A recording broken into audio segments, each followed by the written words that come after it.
Hello, my friends, and welcome to this reading on your journey to love, where you are, where you're coming from, and where you're being advised is best for you to head in terms of where you're coming from to get the best possible outcome on your journey to love. Of course, there is no ultimate destination on the journey to love. We are always going to continue to learn about love and how to love for as long as we live. But this reading is to help clarify what steps to take next on the journey to love, given, again, where we currently are at. Whenever you're ready, the timestamps for each of these piles is down below. I'll see you at your reading. All right, hello, pile 1 to this reading on your journey to love. And basically, obviously, it's a Celtic Cross. If that's obvious to you, if it's not, don't worry about it. But here on the left side, it's where you're currently at on your journey to love. And here on the right side, advice on how to move forward from here to again reach your destination of love. Now, if it isn't already clear to you, it is kind of a universal understanding, as with any divine thing, that the destination isn't ultimate. And what I mean by that is the journey to love is never ending. We are always learning from love how to love, and so it's never about a sure destination, but rather just where are we going from here, from where we're currently at. What's the best way? Where's the best place for me to direct myself? Again, in terms of your journey to love. So before I begin, a couple of disclaimers. The first being that I cannot make up truths for you. I don't know anything about you. I am recording this without any knowledge of who is going to hear it or get it. And so you cannot, or, please do not allow for me to make up truths for you. If something that I say isn't true for you, then it's just not true. I am not making predictions. Please do not receive it as such. The second disclaimer is that this reading and all readings on the internet, all general readings, are for entertainment purposes only. And what that means is that I am not a professional who you should be trusting to give you advice for you to make decisions. You have to make your own decisions based off of what you know and what you feel is right for you. And tarot readings aren't really good for decision making, at least, especially not general online readings. Even a personal reading in terms of making decisions can only really help you make sense of the jumble of feelings and thoughts that you might be having about this decision in order for you to be in a better headspace to make that decision.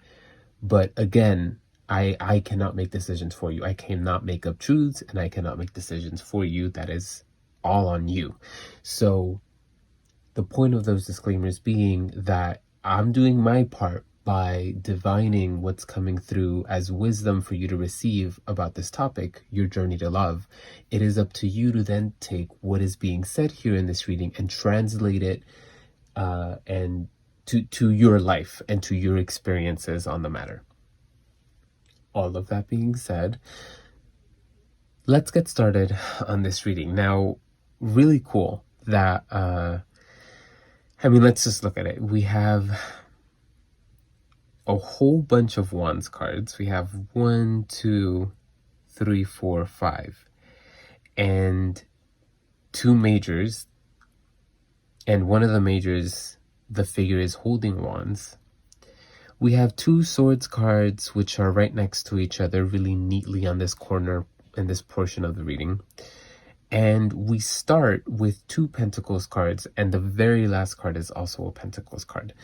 So a whole bunch of symmetry. Also the symmetry of the 2 majors being where they're at position-wise, just on either side of the center.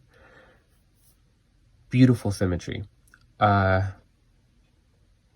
So much to dive into that I don't really know where to start. But okay, I've been doing this thing where at the beginning of the reading, I just give you what the reading is saying point blank, and then I try to get into the details. And that's just in case you don't have the time for me to get into all the details. And if you do, and that's why you're here, then the rest of the reading is for you. So point blank, where are you at currently? You have an understanding, whether it's that you've been knowing or you're currently starting to understand, that this journey you're on, you're in it for the long haul. You are committed to this journey. And this journey that you're committed to, currently and for the foreseeable future, will not be super clear to you. It's kind of like it's if we're sticking to the metaphor of the journey to love, the road to love, it's currently foggy and you can't see super far ahead of you to see where you're going, and that's deliberate. The best advice in terms of where to move from here, it's to accept that it's not about winning, it's not about being right. In fact, if any part of your journey to love is tinged with a desire to one up someone else, someone in your past who's hurt you or whatever the case may be, you're heading in the wrong direction. You have to accept that that aspect of it cannot be a part of your healing journey. And when you let go of your desire for a victory against someone or proving yourself for in a way that a lot of people notice, in a noticeable way, when you let go of that desire and move in a way that's honoring this road that you're committing to, which is again to love, a higher form of love, then you'll actually start moving towards it, and the road will start clearing up for you, and you'll be able to start seeing a little bit clearer where it is that you're heading. So that's the reading. But to get into the details of it, we start with the Knight of Pentacles, which here I am taking as you. Like, this is just where you're at. And the challenge being the Five of Pentacles. And the Five of Pentacles is always a challenging card. It depicts a challenge and struggle and lack. Here, I am seeing, I mean, both of these cards, the Knight of Pentacles, because knights are movement, and the Five of Pentacles, which show two figures moving through hardship. There's movement in these cards, which is really appropriate for this reading, which again is the journey to love. The Knight of Pentacles is a slow mover, someone who recognizes that there is a value to moving slow, to taking your time, to not rushing through the process. And the challenge being this hardship, this lack, I'm seeing these two cards as your understanding that movement through movement on your journey to love, whatever that is for you, whether it's you healing from past pains, trauma, you learning new ways of practicing love and affection, whatever the case is, whatever your journey of love to is, it's one that is in recognition of it's not going to happen overnight. It's not going to happen overnight, one, and two, it's not going to be easy, but nothing worth having is. And it's not so much that like you're moving through this pain and hardship for the purpose of getting something, being rewarded for it. I know that we talked about, that desire of wanting to one up someone, but that's not so much what I'm seeing with these two cards. It's rather that it is, okay, point blank, it's more so like you are willing to do whatever it takes to get this outcome that you want. And so if that looks like struggle and lack and tribulation, you're more than willing to do that because, again, you understand that you're committed to this journey to love. You're committed to move away from whatever it is that love has been for you in the past. The Hanged Man in this past position. The Hanged Man itself is about the decision to take on or learn a new perspective, one that is very different from where you started. So if we're talking about a relationship in the past, whether romantic, platonic, whatever the case is, the Hangman in the past, with these two cards at the center, it's that at some point in the past you recognized that things needed to change, and you very likely put a lot of effort into helping this relationship along in whatever way you could, and you eventually realized that what needed to change was not, I mean, yes, the other person needed to change in order for the relationship to function. However, you were started to realize that that person wasn't going to change. And so what then needed to change was you. And so you then took on the Hanged Man's position, which is upside down. You moved from the ground, standing on the ground where everything's, upside, and you can see everything clearly from your perspective on the ground. And you then make the decision to hang yourself upside down so that your perspective is warped and you can gain a new perspective, and in this new perspective, enlightenment. And so here in the past, it's recognizing again, I need to make a change because that's all I really have control of. And this change, because it's a major card, being something that you were divinely guided to do. However conscious that divine guidance was, whether you are an intuitive person who was listening to your intuition and being guided to move into this new perspective, or whether you weren't aware of it and it's just something that you just felt was right. Whatever the case is, you were moved to take on new perspectives that moved you away from something comfortable in the past because you recognized that this was what was best. And in taking this new position, I don't know if it's just that you are inherently patient, or in recognizing this new perspective and in gaining that enlightenment, you realized the value of patience, of moving slowly and at your own pace. And in doing, and in that process, whatever it was that motivation was to move slow, is also what is powering you through this lack and trial and tribulation, whatever that is. So again, doing, or rather being willing to do whatever it takes to get this outcome that you desire. Consciously, you are in the Page of Wands energy. So you are being represented by the Nine of Pentacles energy, but consciously in your mind, the motivation that you're holding mentally is that of the Page of Wands. And I really like that because these two cards they're kind of like different energies, because again, the Knight of Pentacles moves slow, recognizes there's no need to move fast. In fact, things could go wrong if you move too fast.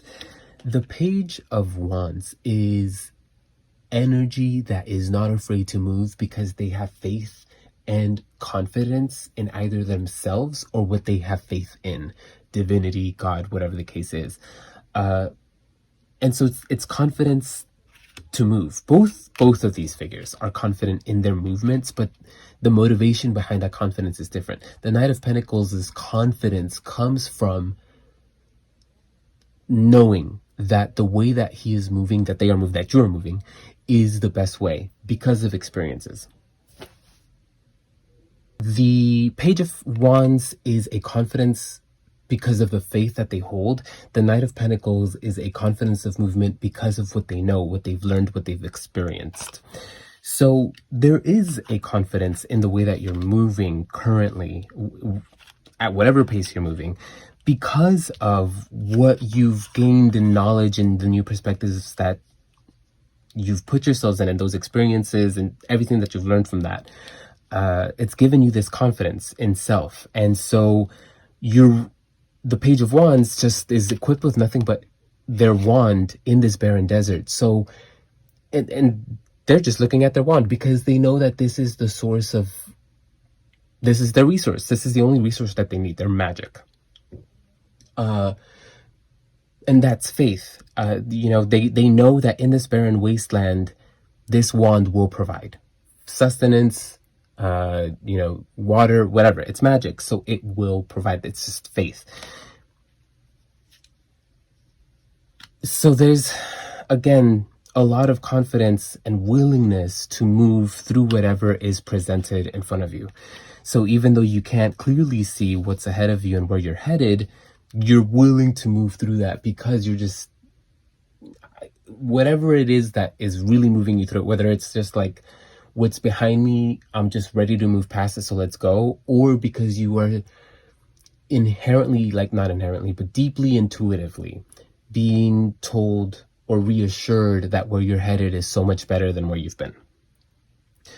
Subconsciously, the goal is a stable structure, because the wands are, yes, magic, but also it can be sexual energy and passion. So because it's, love roads, and if you are tuning into this reading in a form of like romantic love, then subconsciously you are hoping for a stable romantic relationship that you can build a life upon. And that's why, that could be why you're so motivated to move forward, because you want that, and you understand that in order to gain that properly, you're going to have to do this work. And that, that could be it. If it's not that's something that you want, then the stability that we are talking about here with the Four of Wands is taking this energy that you have of this confidence and faith. And so consciously, you have this faith, whether in self or divinity, that you're going to be fine.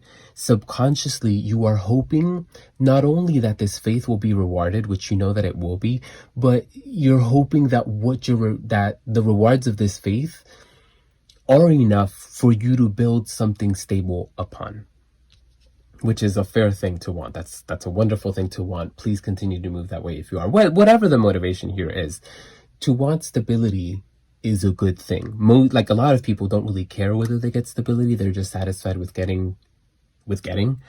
So to want stability is a wonderful thing. A great desired outcome for this energy of faith, and just any type of Wands energy, whether we're interpreting Wands energy as sexual energy, as motivation, as inner fire, or as spiritual faith. Stability is a great thing for all of those things. I mean, stability is a great thing for all things, but especially for Wands energy, which is high movement.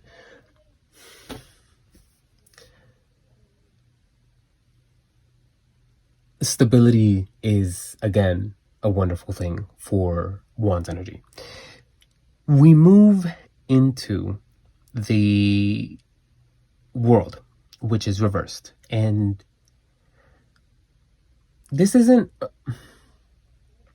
The world reversed traditionally is interpreted as something that is ready to be closed, but that isn't able to be closed because you aren't putting in the appropriate effort or acting in the right way or making the wrong decisions to properly close this thing out. But that is not how I am interpreting it. Why? One, because I always use the Hanged Man as the key to understand the reversals, whether just one or all of the reversals in the reading, and I'll get to the rest of the reversals when I get to them. But for right now, the Hanged Man... Okay, so the world is conclusions. Let's start there, right? And so this beautiful conclusion, because it's the major conclusion, the last of the majors, where you are consciously trying to head is towards a place where everything in your past, and maybe even this current space of lack of clarity, where you can't clearly see where you're moving forward. So whatever the case is, there's the hope, the desired outcome, where you're trying to end up is a place where this is a part of the past, where you have closed out these cycles because you have done the proper work and you're able to step into new cycles, not completely untethered from the past, because we never are, but free from its influence, free from like being influenced by that past. We've done enough work with that past that it no longer influences our present or our future. And so it coming up reversed is definitely where I was getting that interpretation of you not being able to clearly see where it is that you're headed. And or it could also be that you just don't really have a clear heading in mind. You recognize that you want a higher love, a divine love, a better love, but you don't really know what that means. You might not fully grasp what that might look like for you, and that's okay. Why? Because the Hanged Man, again, it's taking on a warped perspective, warped because it is skewed from our comfortable standard perspective, and so we have to decide to move from this comfortable position that we're in into an uncomfortable position so that we can see things in a new, different way. And so what I'm saying is that this new perspective can only be seen once we've done the work to get ourselves into the positions necessary to see things from that perspective. What I mean is the Hanged Man is the wisdom gained from taking on new positions. And the world upside down to the Hanged Man is upwards because he's upside down and the world is over here. He can see, I'm saying he, and I'm sorry, it's just because it looks masculine, but it's you, right? You are able to see where you're headed, but if you can't clearly see it intuitively, you can. And if it's not that intuitively you can, it's that you'll start to see a clearer picture of where you're headed, or rather you'll start to form a clearer destination, a desired destination, as you do the work to move from, again, the comfortable positions that you're in and to the uncomfortable positions that you're being guided to move away again from these past cycles and towards new and better ones. The world reversed also kind of points to, I mean, it was another thing that I was getting from the world reversed, again, because traditionally we associate it with a cycle that's ready to close, but it's not closing quite yet. It was adding to that idea of, with the Knight of Pentacles, of you're committed to this journey. It's not something that's going to close right away. You're not near the end, but that's okay. You know that already. You know that this isn't, again, something that's going to happen overnight. And so, yeah, that's what all of those things I was getting from the world reversed here in this position of where you're headed. So if these things have rung true for you, then we can move into the advice over here on the right, which we start with the Five of Wands. I love this for so many reasons. One, because the first numbered Wands card, I was going to say the first Wands card that we run into was going to be the Four of Pentacles, but it was actually the Page of Wands. So the first numbered card that we get is the 4, and then we move into the 5, and later we come into the 6. So I love that progression. What is significant about that progression to me is, since your desire is stability for your Wands energy, and we know that you are moving in Wands energy, the advice for where you should be putting yourself, what energy you should be embodying right now, to get comfortable for this journey. Kind of like the way I kind of see this card here in this position is like, if this is the journey and this is where you've kind of been, and like, let's say this is where you've been and where you're at right now on your journey to love, and this is where like you're headed. This card kind of speaks to me as like what you can currently do from where you're at to like get comfortable for this journey, right? And so in order to get comfortable, the mindset to get into, to properly take on this journey, is again one of not struggle per se, although it translates because we move from the Five of Pentacles, which depicts struggle, into the Five of Wands, which depicts a different kind of struggle, not one as intense as what we see in the Five of Pentacles, but one where there isn't harmony. It's not that there's a lot of chaos or destruction or violence even, but there is a necessity to take your Wands energy and wield it in a way that matches other people's energy. So it's challenge. I mean, fives are all about challenges. So challenges to your Wands energy, whatever way it's coming through for you. Again, Wands energy can be that inner motivation, divine, spiritual energy, and or sexual passionate energy. And so wherever it is that you're at, the mindset to get into on this journey to love, to really get there, the advice being to kind of like you've been told that, like, it's not only that it's going to take a while, it's that it's not going to be super harmonious. It's not going to be super easy. And we know that you're willing to take on that because, again, there's this willingness that you have, this understanding that this isn't going to be easy. It's not going to just happen overnight. These, all these cards, with everything that we just talked about, that this isn't just something that you can just get done at the snap of a finger. You're willing to do this work. And so the advice with the Five of Wands is, it's not so much about expecting or preparing for challenges in your everyday life, in your physical realm. It might not be about changing your physical behaviors so much as it might be about, or rather, I'm sorry, not changing your physical behaviors, but okay, sorry. Let me rephrase what I'm trying to say here.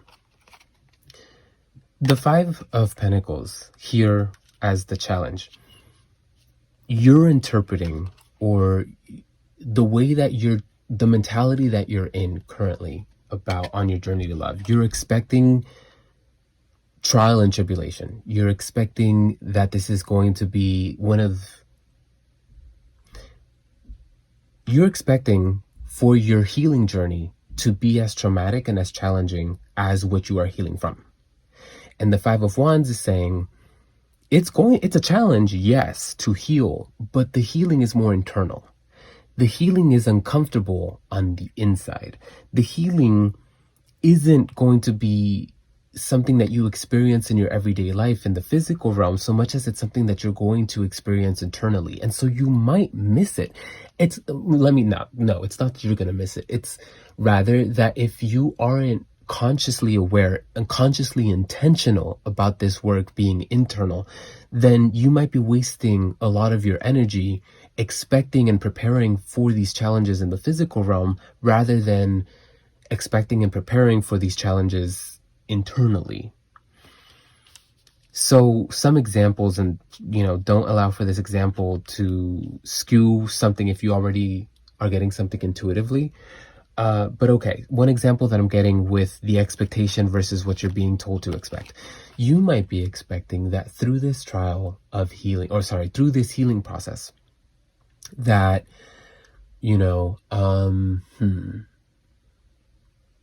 that part of your healing process is going to be, this is just an example, going back and dealing with this person who hurt you and having a talk with them and having, you might be including on your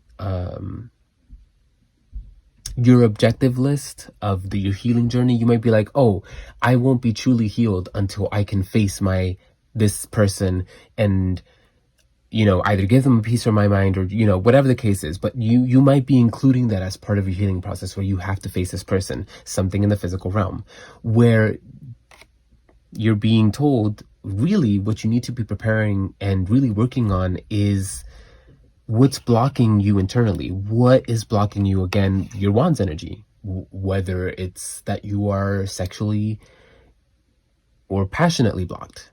What's blocking that? If it's that it's your connection to divinity, your spirituality, if that's blocked, what's blocking that? If it's your inner fire, your motivation, if that's what's blocked, what's blocking that? If it's that these things aren't blocked and that, you really are about this Page of Wands energy where you just have faith and you're ready to take things on. The Five of Wands is then saying that you would be better, or not better suited, but it would suit you well, it would serve you well to focus this energy in a way that is more intentional to your objectives. It's not about just, having a full tank of gas and the motivation to go wherever anywhere the wind takes you. Again, this lack of clear destination. It's not about just, it is nice to have a car that is going to get you wherever you need to go and you have the money for the gas and as long as I have the resources, I don't need a destination. But what you're being told is focus that energy, because if you're driving around aimlessly with no destination, what are you doing here looking for a destination?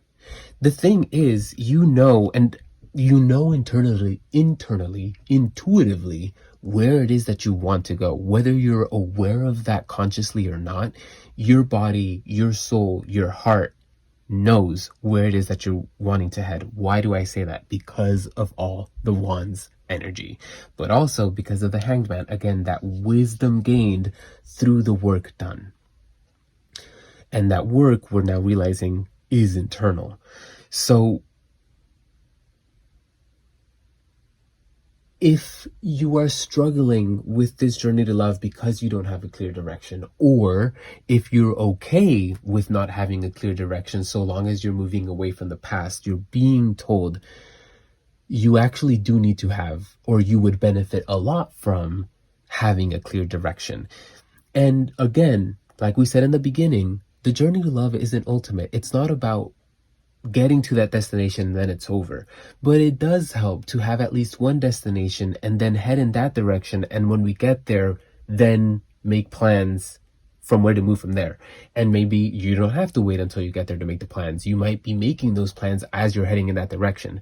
But you're able to make those plans because you have this direction and you're moving towards it. And as you're moving towards it, you can then make the next plans. So it's about, again, moving intentionally, wielding this energy, this internal wands energy, however it's coming through for you, wielding it intentionally to the purpose of your journey. Deciding, if it's that, I don't know where I want to go. I don't know if I want a relationship. I don't know if I want to reconnect with those people. Then just make a decision as to what it is that you're trying to gain from your healing. Is it that, you're trying to gain a better relationship with yourself because you didn't have that in the past? Is it that you're trying to move towards a place where you can date again, if that's the case? Is it trying to move towards a place where you can forgive these people in the past and reunite with them? Whatever the case is, having a clear direction is going to serve you well. There is also, to move into the swords cards, there's this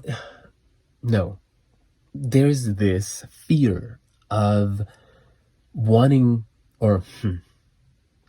there's a fear of choosing a destination, because in choosing a destination, it might feel like it defeats the purpose of the journey, and that's just not the case.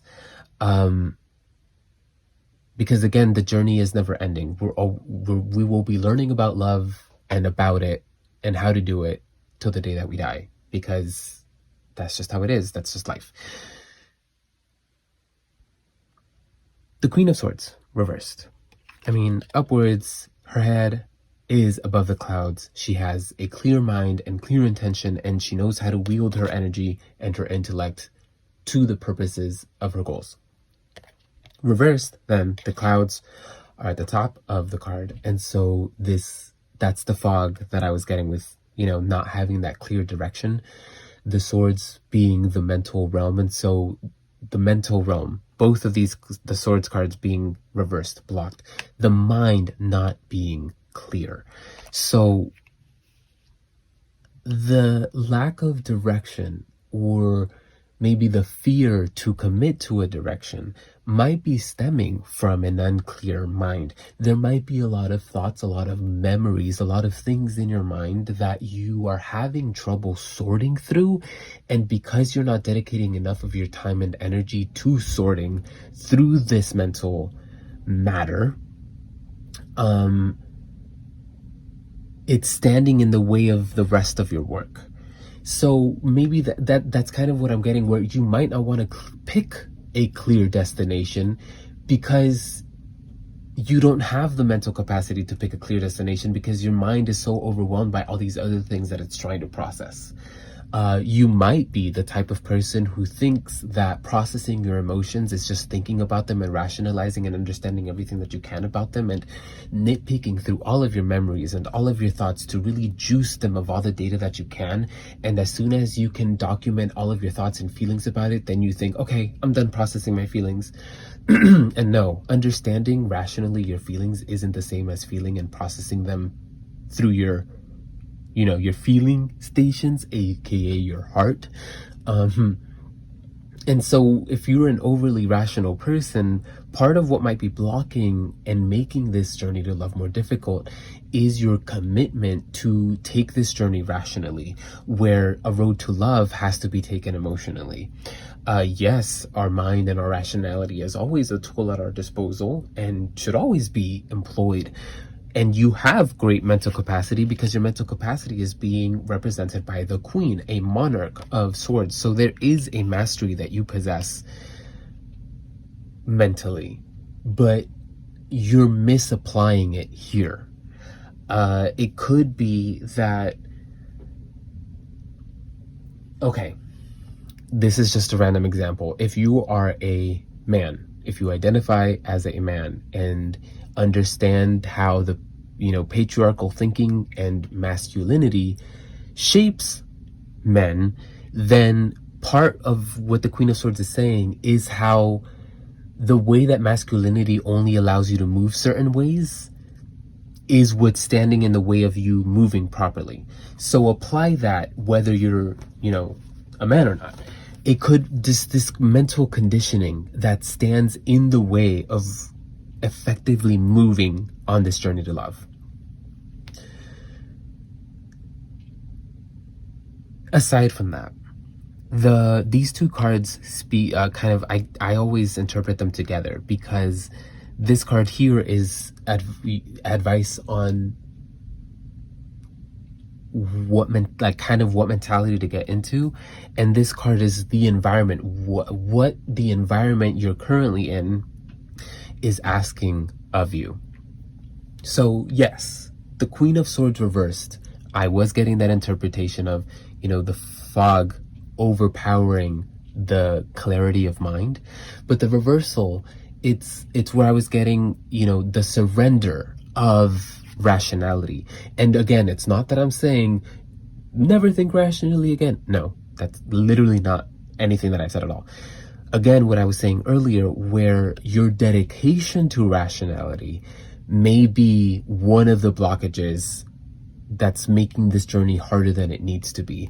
And it could also be that you are having a hard time picking a clear destination for yourself because you're trying to pick a destination rationally.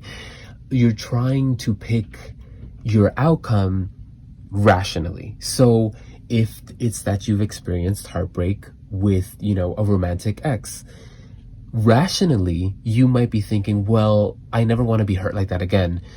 And it might be that very mentality that's really standing in the way of what love's asking you to do. And it's not so much that if that's what I'm being told, then the answer is to move towards a relationship and move towards opening up to love.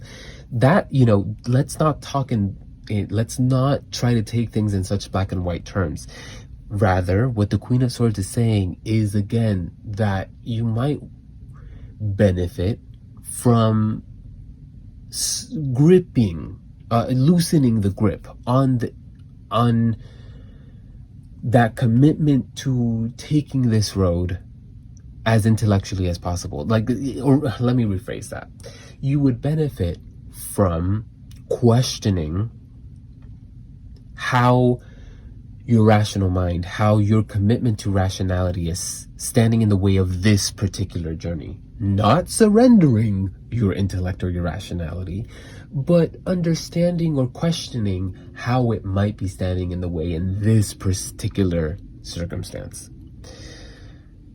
To move into this next card, which is the hopes and the fears, we have the Nine of Swords reversed. The Nine of Swords upwards is anxiety. It's the things that keep us up at night. And so the hope is obviously to put an end to these anxieties, to these things that are keeping you up at night, whether they do currently still keep you up at night or used to in the past and you've moved away from that. Whatever the case is, if it's that you're currently still experiencing those anxieties, your hope is that these anxieties will end.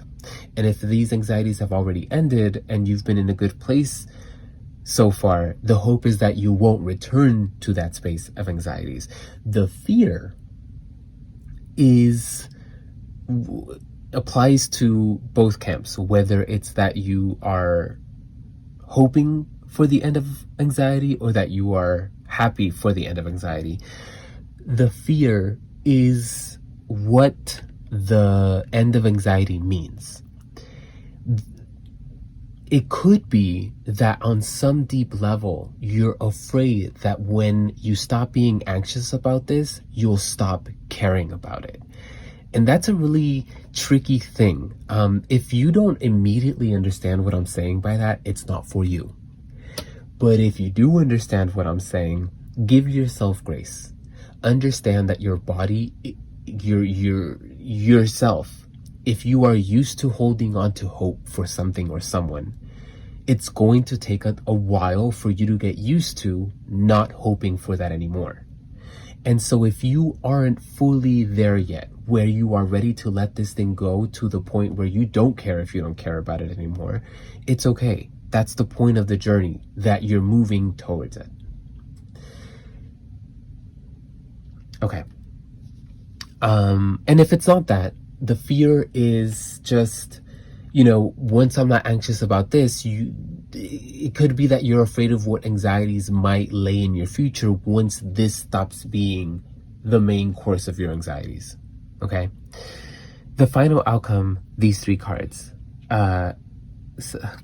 So we center, we have a Knight of Wands, and we've had all of this Wands energy, but we started with the Knight of Pentacles. And so the advice is, again, moving from this expectation of Pentacles where, example, if you're being called towards all of this healing, right, and moving in a way where you're moving away from these cycles in the past, it could be that you are currently committed to reshaping your everyday life in the hopes that reshaping your everyday life is the best and most effective way to move away effectively from all of these things and towards something better. And everything in this reading is pointing you towards internal work. The Knight of Wands is saying, again, it's about moving from Pentacles energy, outwards energy, towards Wands energy, internal energy.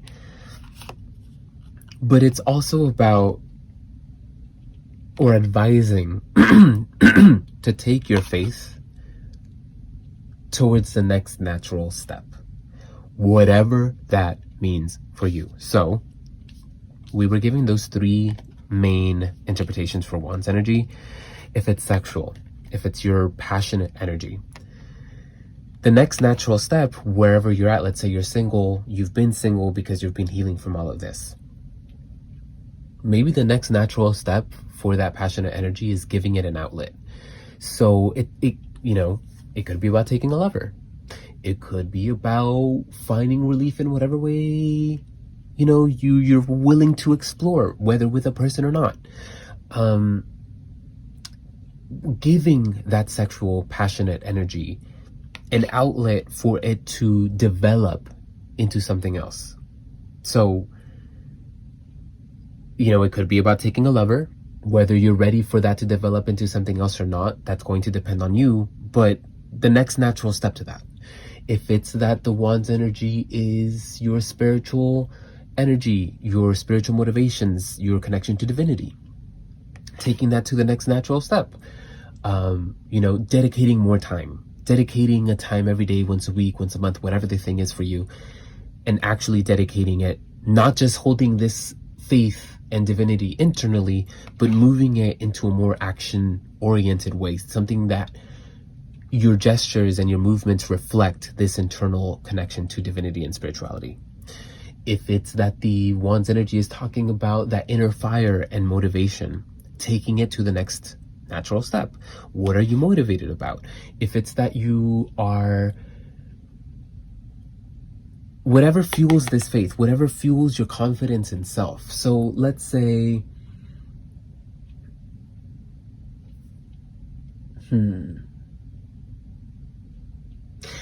just to not, maybe not to get too specific, but like, let's say you just have a lot of energy, internal energy. You're just very ready, to move past these things. Moving that into the next natural step is taking action in that, like taking that excitement and putting action into it, whatever that might look like for you, whether it's pouring that energy into art, into yourself, your body, your expression, into a new wardrobe, whatever it is that you feel motivated to pour that energy into. It's again about directing your Wands energy into a state of development. It's no longer about holding it internally, but moving in a way that reflects this internal Wands energy that you're holding. But let me get back to the Knight of Wands in a second, because the Six of Wands reversed is where I was getting that idea of accepting that this isn't about you holding this victory in a way that's super visible to other people, whether it's that specific person or these specific people in the past, or just you proving to people in general that you can and have moved past this. So whatever the case is, the Six of Wands upwards is having the victory that is out on display for everybody to see, and you get to enjoy the benefits of being victorious in front of people, for people to see. Reversed, then, it's accepting that that's not something, that's not an aligned, it isn't in alignment with where you're headed. Remember how I said that the Hanged Man is the key to understanding the reversals. The Hanged Man is also, again, that enlightenment that you gain, that divine enlightenment, that divine wisdom that we gain through the uncomfortable experiences that we put ourselves in order to gain new perspectives. And so in this wisdom, the new perspective, that's the victory. In that wisdom, that new perspective, all of that is internal. In fact, that's what we've been talking about. All of this has to be internal. And so if the work is internal, then that isn't going to be for the external eye. People, unless they're very close to you, aren't going to be able to see this victory, because this victory is, again, internal. And so the sooner you accept that, the sooner you make your peace with the fact that your victories aren't for everybody to see, but rather for you to enjoy the benefits of, the easier it's going to be for you to move with ease on this journey to love. Again, accepting that it's not about the physical realm, it's about the internal realms, your spiritual realm, your motivational realm, your sexual realm, whatever it is that the Wands are really picking up on for you. And it could be multiple of those things, it could be all of them. The Seven of Pentacles, and what I love, what's driving me crazy about these last three cards, is not only do we have a progression in Wands with 4, 5 to 6, but then we also have this back and forth where we start, or where we're moving from the 6 of Wands into the 7 of Pentacles. And again, that energy of starting with Pentacles, and in the middle of the reading, all of this Wands energy. What I'm getting from the 7 of Pentacles, the 7 of Pentacles shows the student, he kind of looks kind of disappointed. And if it's not that it's disappointed, it's this acknowledgement of the difficulties that this crop has produced. So, if you put a lot of work into a crop, you would imagine that you'd be super happy to see the fruit, but he doesn't seem super happy to see this fruit. And there's a whole bunch of ways to interpret why that might be. But what I'm getting here is that if you continue this dedication to planting your energy and effort in the physical realm, if you are hoping to see physical results, you are going to end up disappointed, because none of this is about gaining physical results. The road to love is your road to love is all about the internal stuff, about what is going on inside of yourself, the change, the victory. It's about what's inside. And if you continue to hope for things that you can show off, you are going to continue, you're just going off course. You're going to make this journey longer. The sooner you accept that it's not about being seen, and that it is rather about moving, elevating towards a place that your inner faith, your inner energy, it's about moving in a way that honors your internal energy.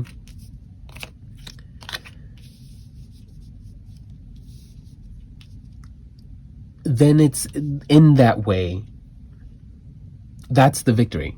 Because I'm seeing the Knight of Wands here in the center of these cards as like the winning card, the outcome that you're being moved towards. The Seven of Pentacles here, I'm seeing as the culmination to this energy here, where currently you're dedicated to physical results, to physical work, to physical efforts, when what you're really being guided towards is internal efforts, internal work. And when you accept that, when you move from Pentacles energy to Wands energy, from physical energy to internal energy, that internal Wands energy, and accept that that's where you're better suited on your road to love, then you can accept that what's physical isn't, what's visible and physical isn't really what it's about. It's about moving, again, in a way that reflects the internal work and the internal progression that you're moving yourself through. Not Pentacles, because again, if you focus on the physical, it's just disappointing. And it's not about having a victory in a way that everybody can see. It is simply about shifting. So, okay, basically what this last bit is saying is release and surrender the desire for physical results, for things, tangible things that you can show off to people. It could very well be that part of this pain in the past, you felt wronged and humiliated. Your ego might have been bruised.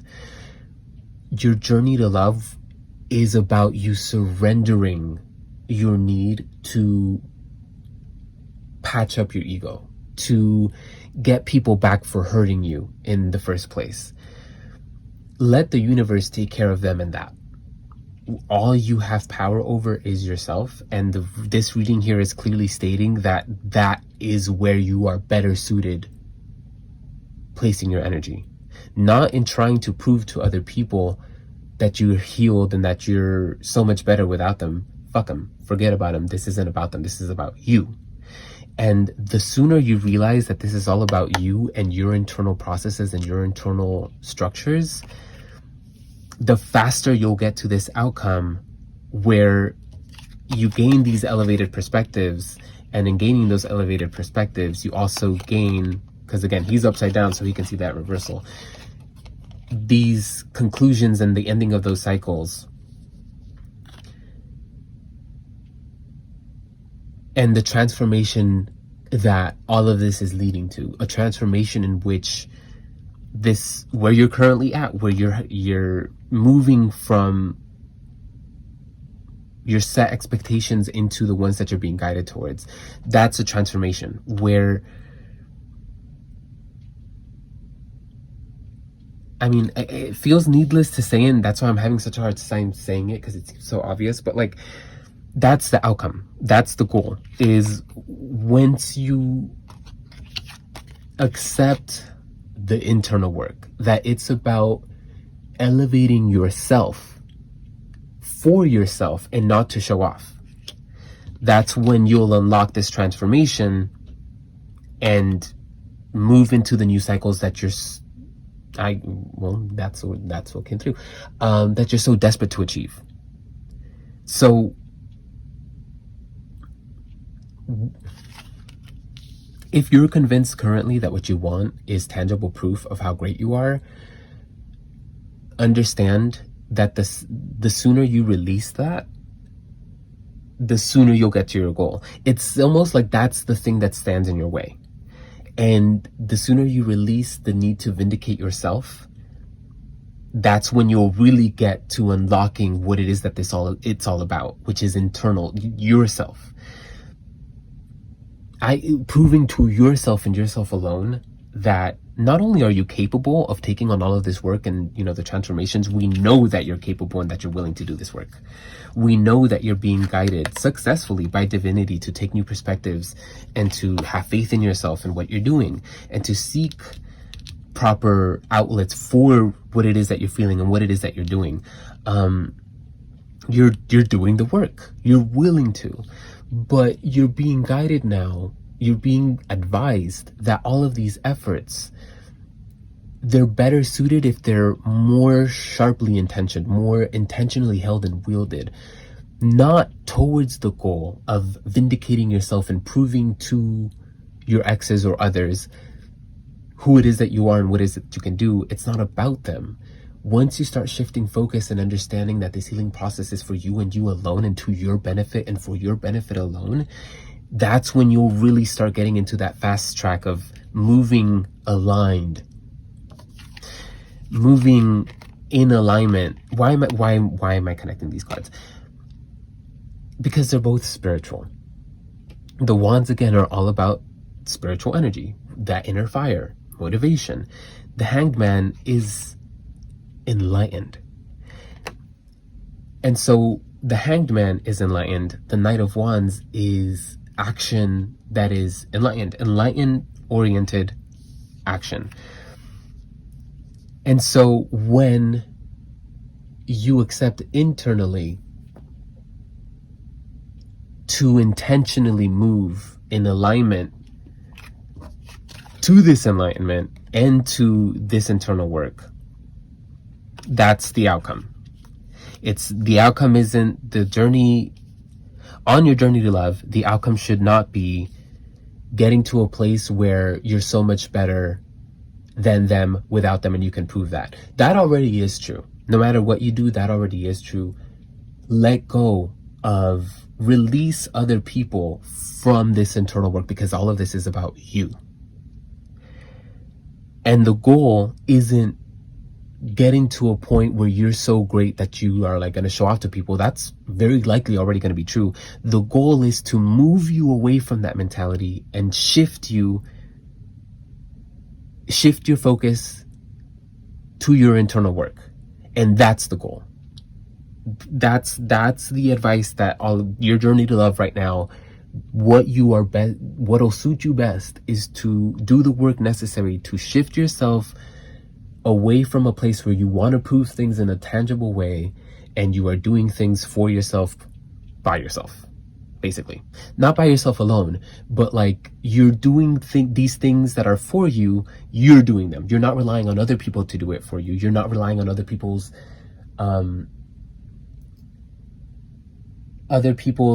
acceptance or their, whatever their reaction is. It's not about other people, it's about you, the internal work. I felt like that was very rambly, but I hope that it made sense and that you're getting the message properly.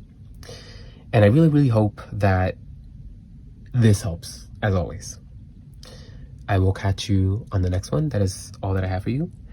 And Godspeed on your journey to love. Bye. Hello, Pile 2. Welcome to this reading, Love Roads, Highway to Love. I'm not entirely sure what I'm calling it yet. Whatever I'm calling it, welcome to your reading. Here on the left side, we're looking at where you're coming from on your road to love, where you're currently at on this journey. And here on the right, we're looking at advice that we're getting from love on where you should head from where you're currently at, where it's best for you to head towards, given where you're coming from and where you're at. Before we begin, a couple of disclaimers, the first of which is please do not allow for me to make up any truths for you. I am a stranger online, which means there isn't any possible way that I could know anything specific about you. Of course, as a tarot reader, I am tuning into energy to read for you. However, because it's an online reading, the energy, it's not direct. So if something that I say is just off base, don't try to make it fit to your life. Just understand that that's probably for someone else who's tuning into this reading, and that was meant for them, not for you. You'll have that moment of something specific for you in a tarot reading and another one, maybe in this one too, but not all of it should apply. Or rather, instead of wording it that way, it's okay if not all of the reading applies. That's all right. If most of it applies, then that's what matters. Again, if something that I say isn't true for you, that doesn't negate the entire reading. It's just that was something specific for someone else. And that doesn't make this reading more for them than it is for you. It's an online reading. Just enjoy it. Which brings me to the second disclaimer, which is that this is for entertainment purposes. And what that means is that this reading, and really any online general reading, any tarot reading online, and honestly, really in person, shouldn't be making decisions for you. A tarot reading, if anything, should help you to clear your mind and your heart so that you can better make decisions. It can help if there's a mess of thoughts and feelings that are getting in the way of that decision making. A tarot reading can definitely help make sense of those things so that you can make a better decision, unhindered by those things. But the reading itself shouldn't be making decisions for you. In fact, in my experiences, tarot doesn't work like that. It doesn't suit itself to making clear decisions for you so much as it is about clearing things up so that you can make better decisions. Okay, these things being said, that I cannot make up truths for you and that this is not advice, we can get into the reading. So what is clearly being stated is it's either that it's a lot of confusion given where you're at and how you're feeling about love in general. And if it's not confusion, then it's a lot of I don't want to say heartbreak or disappointment or sadness, because it's not really registering as a feeling so much as it's registering as a mindset, a state of mind that you are in. If you look at your cards, to just list them, we start with the Six of Swords.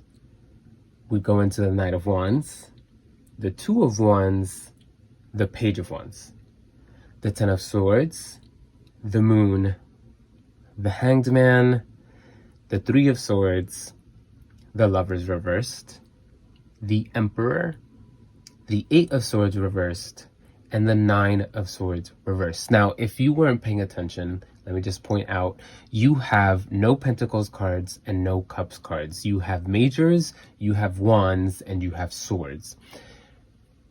And I'm interpreting the lack of Cups and Pentacles energy here as, and this doesn't have to be true for all of you, but there's definitely some of you for whom this is true. The lack of Cups and Pentacles energy is telling me that either this disappointment or heartbreak that has happened isn't recent. And if it's not that, okay, whether or not it's recent, it's definitely that you are in a place where the emotions, that sadness or disappointment, isn't raw. It's something that you've processed and you've had enough time to get comfortable with, to the point where currently where you stand is in a place of habitual dread, is the best way that I can word it. And it's not that you are intentionally keeping yourself in this state of dread so much as you spent so much time in that sadness and disappointment and grieving, what it is that happened and whatever it was that happened in the past. You've spent so much time there that your mind has gotten used to these routines and these avenues of dread and sadness and grieving, so much so that you are struggling now to leave those things in the past, despite the fact that you are ready to leave these things in the past. Whether you're aware of that readiness to leave these things in the past or not, somewhere deep down you are registering that the feelings that used to be overwhelming aren't as much anymore, but you're still energetically hanging out in these emotional spaces, in these memories, in these thought processes that you've been holding for so long, just because, again, you've been holding them for so long. So that's the long and short of this reading, is there existing these patterns that you're used to practicing that really have no merit, have no reason. You have no reason to really maintain these things outside of it just being a habit. To get into the specifics, we start with the Six of Swords reversed. The Six of Swords upwards is a really tranquil card. With any tarot card, there's so many different ways to interpret it. But note how we can't see any of their faces. In fact, one of the travelers is completely shrouded, and the younger traveler is obscured by this huge wand. And wow, even this swords card has a wand in it, which swords and wands in this reading. I'm gonna make a mental note of that because that's important. But okay. The Six of Swords upwards is a successful transfer from one place to another, whatever the context is. Reverse, then, it's that movement, that transfer not being so smooth. There being some turbulence, some obstacle or obstacles that stand in the way of this movement of energy. And sure, swords are of the mental realm, the mind. And so that's all the swords cards, how many of them are showing up, and the ones that are showing up and where they're showing up are definitely what are giving me that idea of this being a mental habit. Again, these memories, thought processes, these things that you are continuing to practice despite you knowing that you're no longer really emotionally driven to do these things anymore. But okay,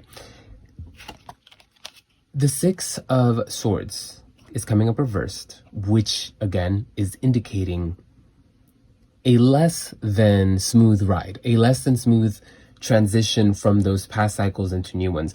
This could also very well be talking about how tumultuous that grieving process might have been, where you did struggle to move calmly and tranquilly from the past to somewhere else. That seeking of refuge and healing for yourself might not have been as smooth as it's depicted here, and that's why it might be coming up reversed. Whatever the case is, the Six of Swords, the very first card reversed coming up, is clearly stating the, again, less than smooth movement from one place to another. The Knight of Wands being the challenge to that energy echoes that interpretation beautifully, because the Knights are all about movement, and as the card of challenge, what the challenge is movement, and what that is talking about is the card that's already talking about a challenging movement. So the first two cards, just from the get-go, screaming basically a struggle with movement, a struggle especially with progression, with moving forward, with moving on.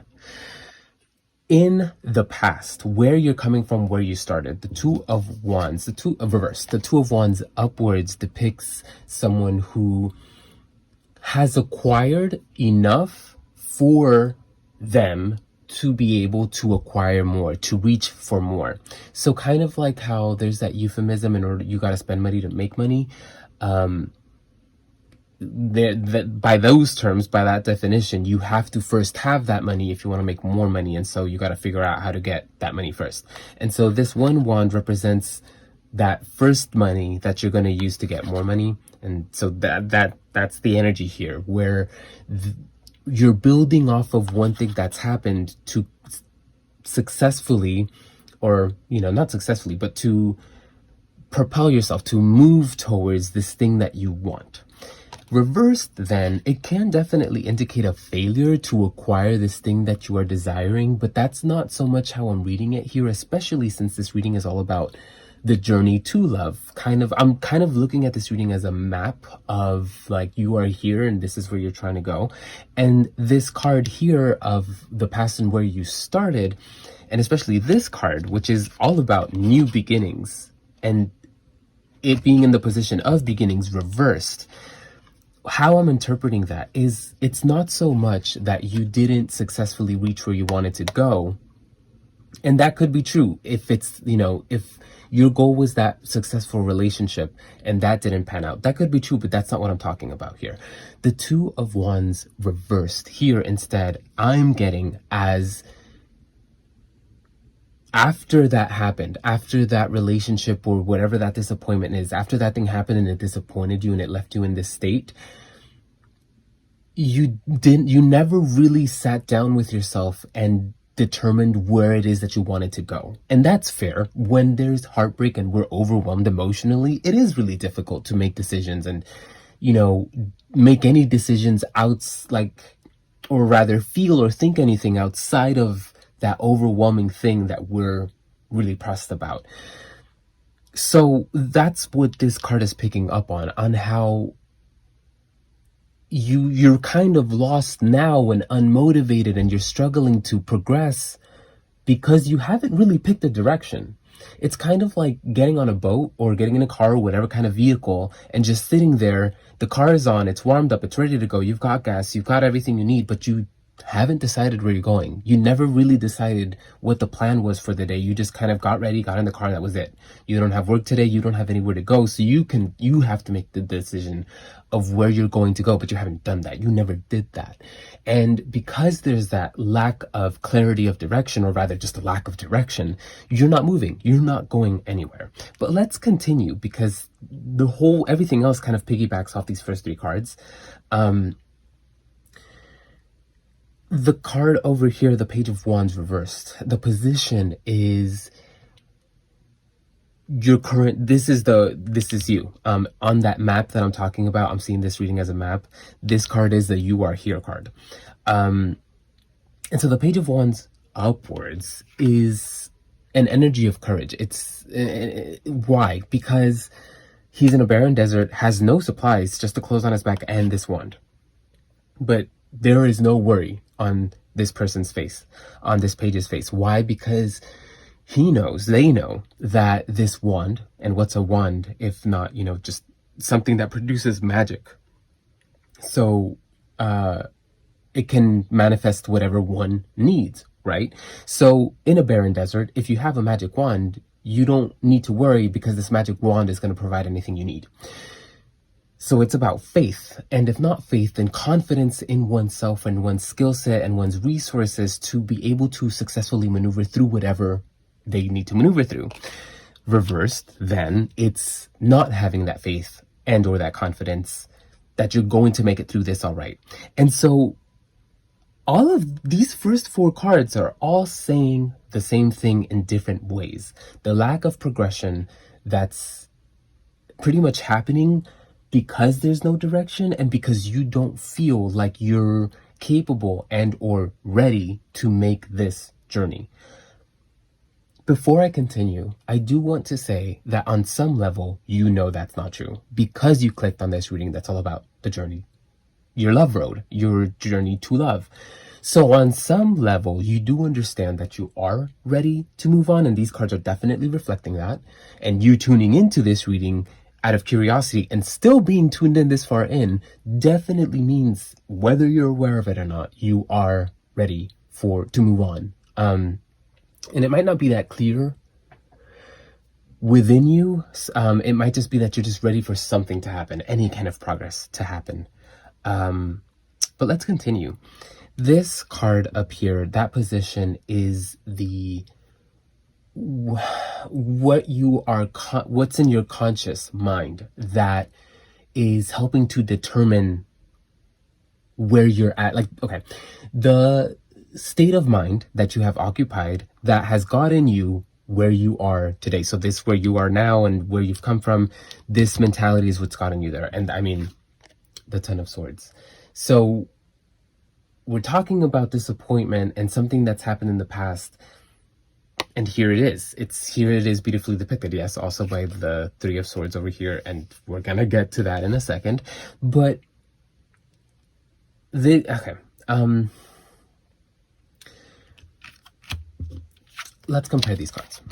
We start with the Six of Swords. And the Six of Swords, you see how the swords are in the boat? And if we pull these swords out, we're going to drown. The boat is going to, because the swords are piercing through. And if we pull these swords out, we're fucked. And here too, there's swords stuck in something. But here, if we pull them out, there's relief. Now, we're talking symbolically here because literally this person looks dead, and I don't think that pulling the swords out is going to provide this person relief. Like, this person's dead. I don't know how anyone's going to survive 10 swords on their back. We're not talking literally right now, though. Symbolically, both of these cards depicting some type of like push pin energy. Is that what you call it? That thing that you stick needles into? And so discomfort, the best or the least intense word I can kind of like think of for that, where these things are poking into you, these thoughts, this grief, this sadness, the state of mind that you've been occupying for so long now. It's one of discomfort. It's one that does weigh heavy on your mind. 10, the most amount of swords. And it is something that pretty much pins you not only to your current position, which again is one of lacking of progression. You're pinned to this, but the swords being about intellect again, and so therefore our own state of mind, and because of the position, which is about the conscious mind, it's your conscious mind and the way your thoughts are structured. What do I mean by that? If you aren't aware of it yet, there does, for the most part, most people have this pattern to their thought processes every day. So it's kind of like this known thing that most of us have the same thoughts every day. Obviously not identical, like, different things happen every day, so new things are going to happen. But for the most part, outside of those things, our mind doesn't really wander outside of its comfort zone. And the comfort zone, quote unquote, for you so far has been this state of agitation and state of discomfort because of this overwhelm in your mind and in your heart space in the past. And it's that state of mind, that overwhelm, the Ten of Swords, that has everything that we've been talking, well, it's this Ten of Swords energy that has pretty much caused everything that we've talked about so far. That lack of progression, that lack of direction because you were overwhelmed by all of that, that lack of confidence and faith in oneself because you're so overwhelmed by all of these things. It weighs so heavily on you that it practically kills you. It stops you in your tracks and it doesn't allow for you to progress. All of these cards are already saying that, and you very likely already know that. So if all of this just feels like, yeah, duh, at least you're in the right place. But I don't think you're super aware of these things because in the subconscious position, we have the moon, which is all about not knowing, not having a clear grasp on whatever it is that we're talking about. So if we're talking about a lack of progression, this state of mind that you've been stuck in and that keeps you stuck, you're very likely not super aware of that. In this reading of Love Roads, the moon definitely comes up as driving in the dark, where you can only see, especially in some roads, you can only see like what's directly in front of you. So the moon also talking about that lack of direction, that lack of clarity, for that you're kind of carrying, and that's really getting in the way of your journey to love, you getting where it is that you're trying to go. And I can't even word it that way because you don't even know where you're trying to go. You haven't determined that. And that's also what the moon is saying, is that there's no clear goal. You don't have a clear grasp of what it is that you want, where you want to go. And because of these things, you can't really move forward. Again, that metaphor of getting in the car and everything's ready, but you don't have anywhere to go. So if all of that rings true for you, welcome to your reading. Now we can get into the advice as to where to head. Before we continue, I hope that this reading isn't registering as a lashing or as judgment that you haven't been able to get over this. Why are you still here? No, I'm sorry if that's coming across that way. Believe me, I get it. I am a fixed sign, and just there are so many other things that I could list as to like why I completely understand this right here. In fact, I am feeling a little called out, and I am only sharing that because I don't want for you to feel too ashamed that you're stuck in this pain and in this grief and in this state of mind. The mind is a funny thing. Life is a funny thing. And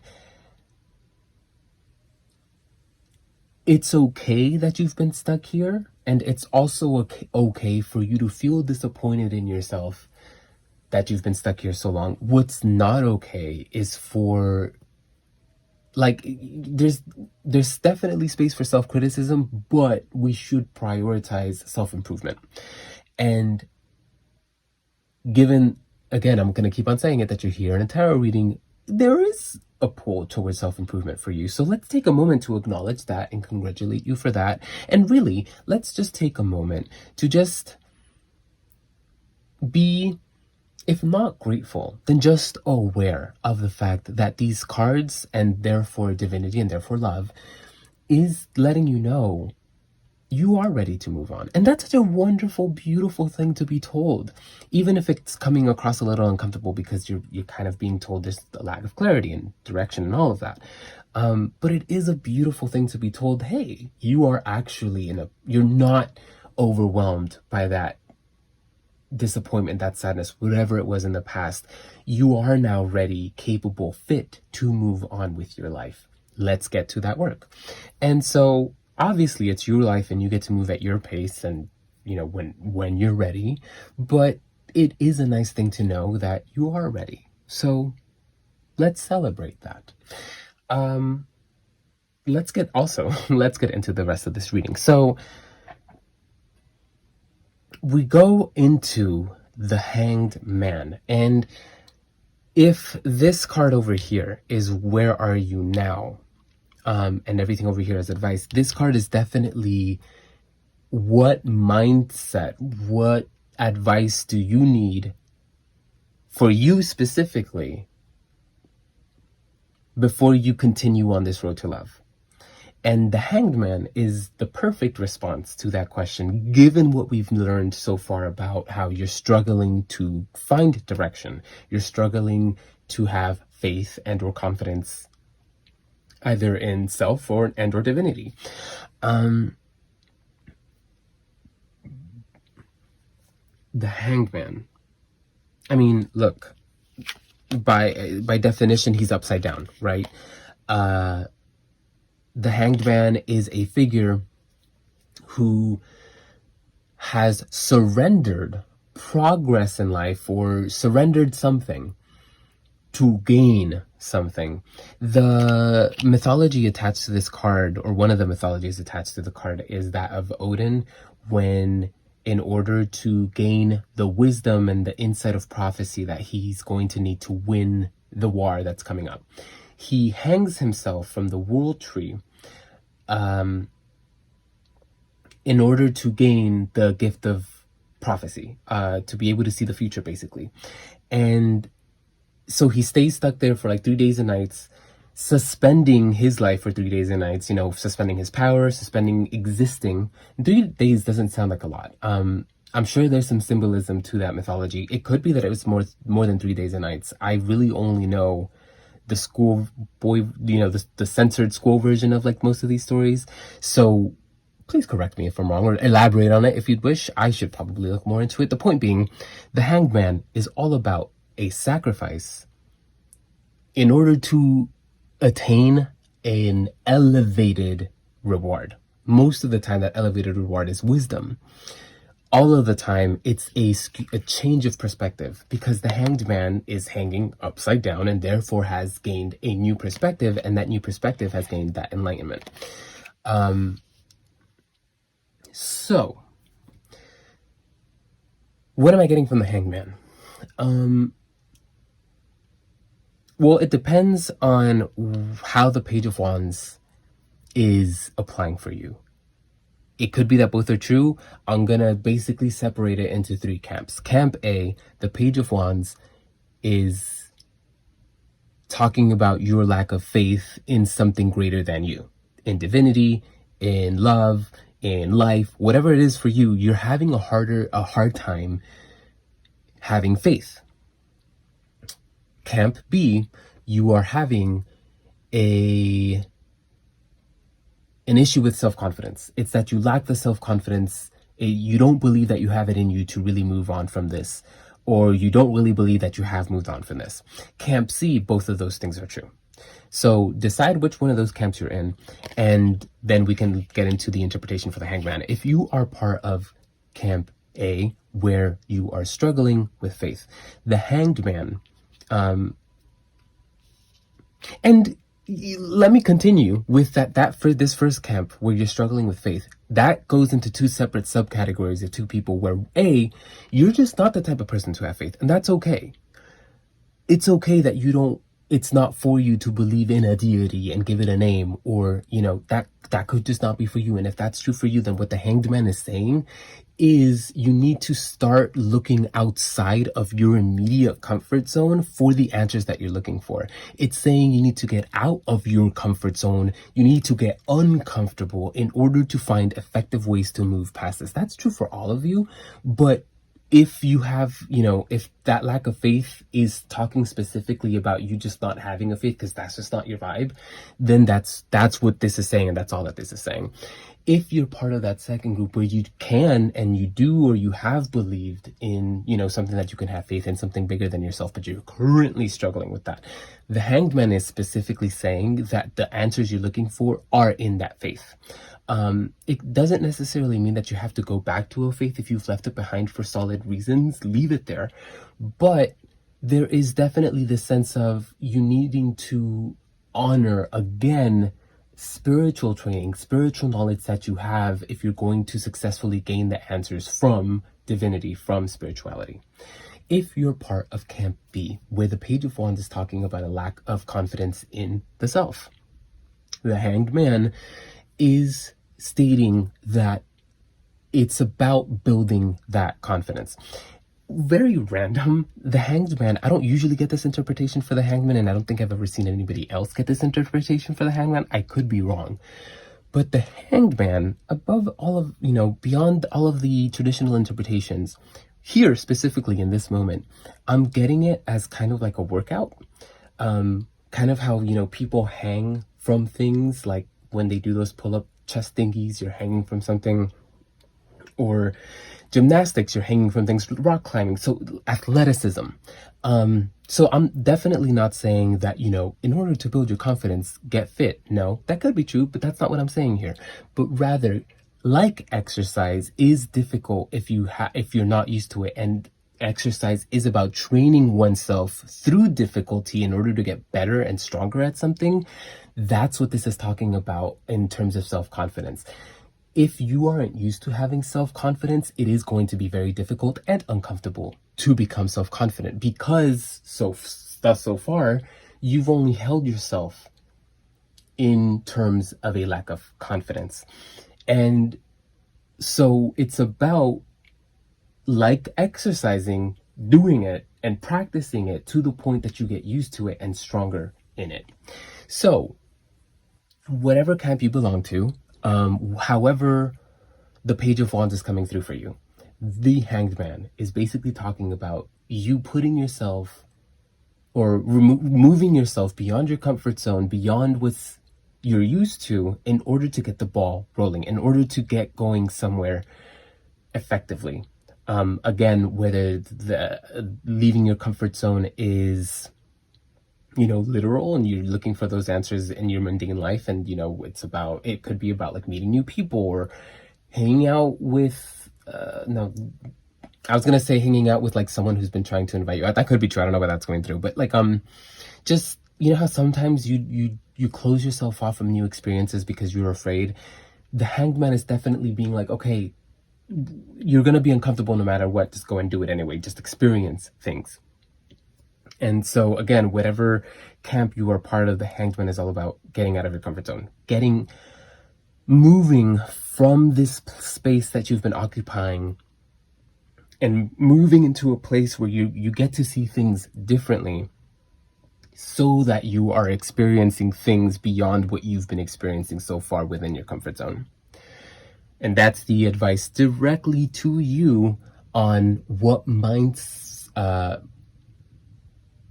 state of mind to occupy to most successfully move on this journey to love. The environment, where you're currently at, what you need to be aware of in your environment. We have the Three of Swords. Now, okay. Thus, so far, we've been talking about how this heartbreak, this disappointment, these things, they exist in your life because you've occupied this space so long that this is just where you're at. The Three of Swords typically is a card of heartbreak because it depicts a wounded heart. And in the card as the environment card, answering the question of what is directly around you that you need to be aware of, it's not saying you need to be aware of the heartbreak that's in your life. We are very clearly seeing you're super aware of that. But these two cards always go together because it's the self and the environment. You and the environment that you stand in. The environment that you currently stand in is one of heartbreak. That's what we see. That's what we know. This card is basically talking about what you've known so far. The comfort zone that you've been in so far. The hanged man is therefore saying, one, that it's a major against a minor. It's basically saying you, as a major, have outgrown this minor energy. And it's not that the heartbreak or those feelings were a minor thing. No, it's that you've processed them enough that you have grown from these things and now you've outgrown them. Again, reflecting everything we've been saying so far, where you are ready to move on. The Three of Swords here in this card of what's in the environment, it's much more so talking about how where you're currently at, the environment is one of heartbreak, and you're doing the work to move from this environment somewhere else. The hanged man, again, that movement into a new perspective to really get the ball rolling on this work. So these two cards, that's basically what that was saying to me. You, the major against the minor disappointment, but also about how this is the current environment that you're trying to move away from. Again, this whole reading being about journey to love. So where you're heading away from this because you've outgrown it. You're ready to just let this go and move on. Hopes and fears. That's what this position here is. We have the Lovers reversed. Now, yes, the Lovers can be about romance, romantic attachments, all of that, sure. And yes, because of that, the Lovers reversed in the hopes and fears card. It could be that you're hoping to never get any kind of connection again because you want to avoid a repeat of these disappointments and these cycles that you stay stuck in. But because it's also a fear, you're as hopeful as you are to not get hurt again, you're also afraid that your unwillingness to participate in life is going to cost you experiencing love and or experiences in life because of your fear to participate in life. Beyond the Lovers being about actual lovers and romance and love, the Lovers is about choices. It's about having options and making those decisions. So then reversed as hopes and fears, you're hoping that nothing changes.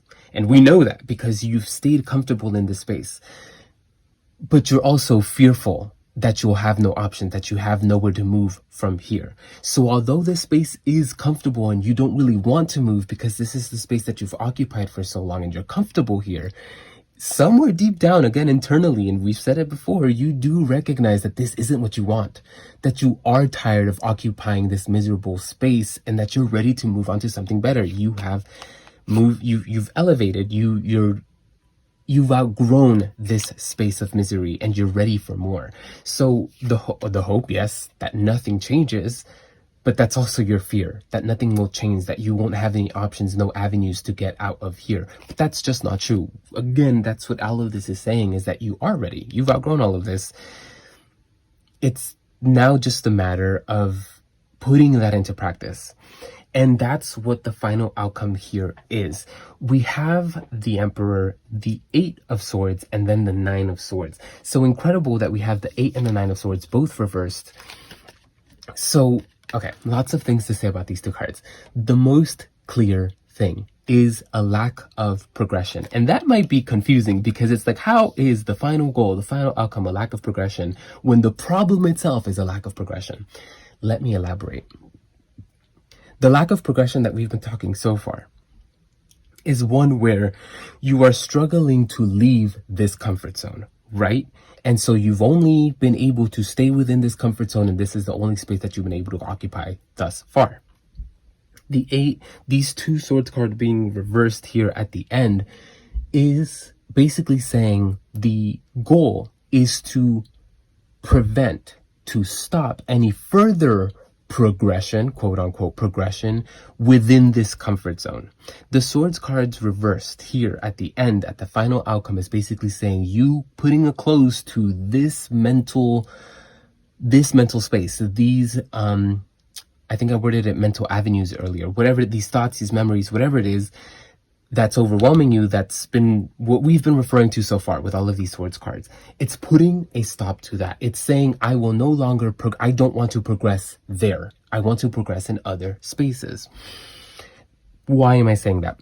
Because the swords cards are reversed, but the major card is upward. And the major card that's upward is the Emperor. It is one of control, of structure, of order.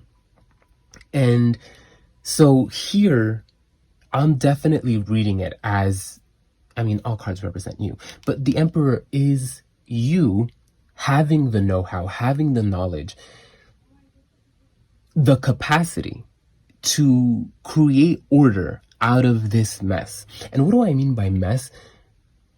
What you know as a mess. Because the thing is, this mess that I'm talking about is, again, that disappointment and that sadness, this comfort zone that you're in, but it's not a mess because you've outgrown it. You have evolved bigger than it. And so this mess that we're talking about is actually you just putting into practice, no longer engaging with these things. And that is hard when you are a creature of habit. And if that's not true for you, then just, well, you kind of are a creature of habit, because we've been talking about these habits that you've been establishing.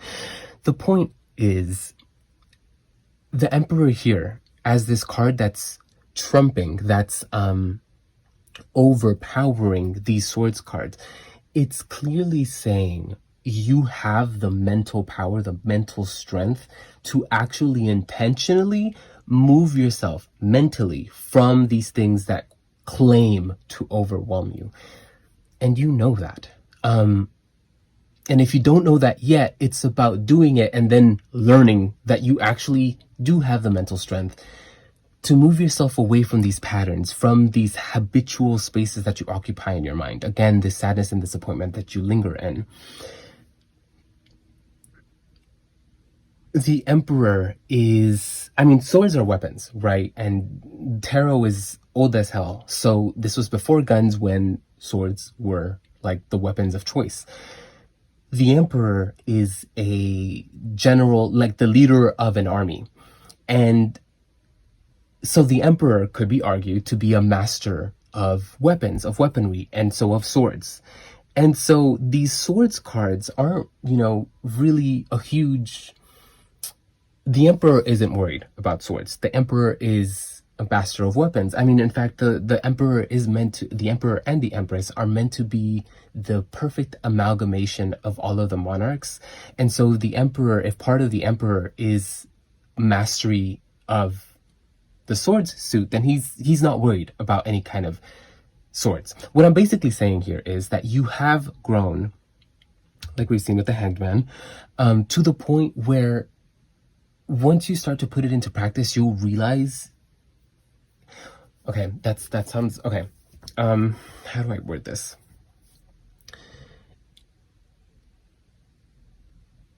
You taking active steps into creating new mental habits, new mental avenues for you to occupy, new mental spaces for you to occupy, going out of your comfort zone to find new things to occupy your mind and yourself with, is what's going to show you just how ready you are to move away from this comfort zone that you've occupied for so long. This comfort zone that isn't comfortable anymore.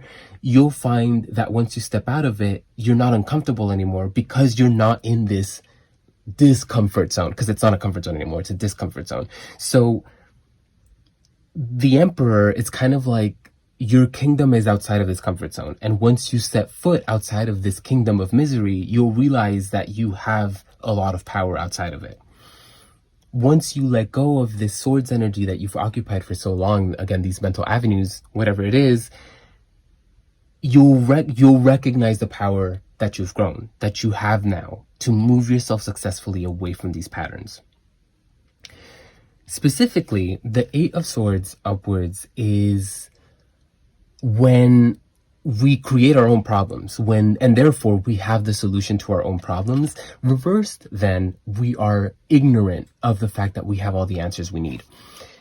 The Nine of Swords upwards is a card of anxiety. Reversed, then, it's sort of like a relief to that anxiety. So how am I interpreting these three cards together beyond what I've already said? The Emperor, again, is you, and you're being advised to engage with the ways in which you are claimed to be ignorant. And that sounds like a lashing. That sounds like, you're being woefully ignorant and you're being called out to, like, be aware of that ignorance. That could be true. But rather, the Emperor next to this card of willful ignorance, or just ignorance, it's not so much it doesn't necessarily have to be that you face what you're being ignorant about. It's just about learning. It's about acknowledging where you're ignorant and taking control of that space. So again, learning. And if it could very just well be about you learning how to get out of your comfort zone, learning how to get out there, whatever it is. There's something to the point that, like, it's about you learning your power, you learning that you are ready to move on from these things, and you doing that, and you learning this relief that we're seeing in the Nine of Swords reversed. So, okay, to kind of bullet point, the struggle to progress, it's very real, and it's because of the spaces, this discomfort zone that you've inhabited for so long, that you're just used to being here. You are being told by these cards, by divinity, whatever you believe in, and if you don't, then you're just being shown that you are ready to move on from this space into something better. And in fact, you have grown, you have developed yourself into something better, something bigger than this disappointment, these sadnesses, this thing that you've grieved in the past.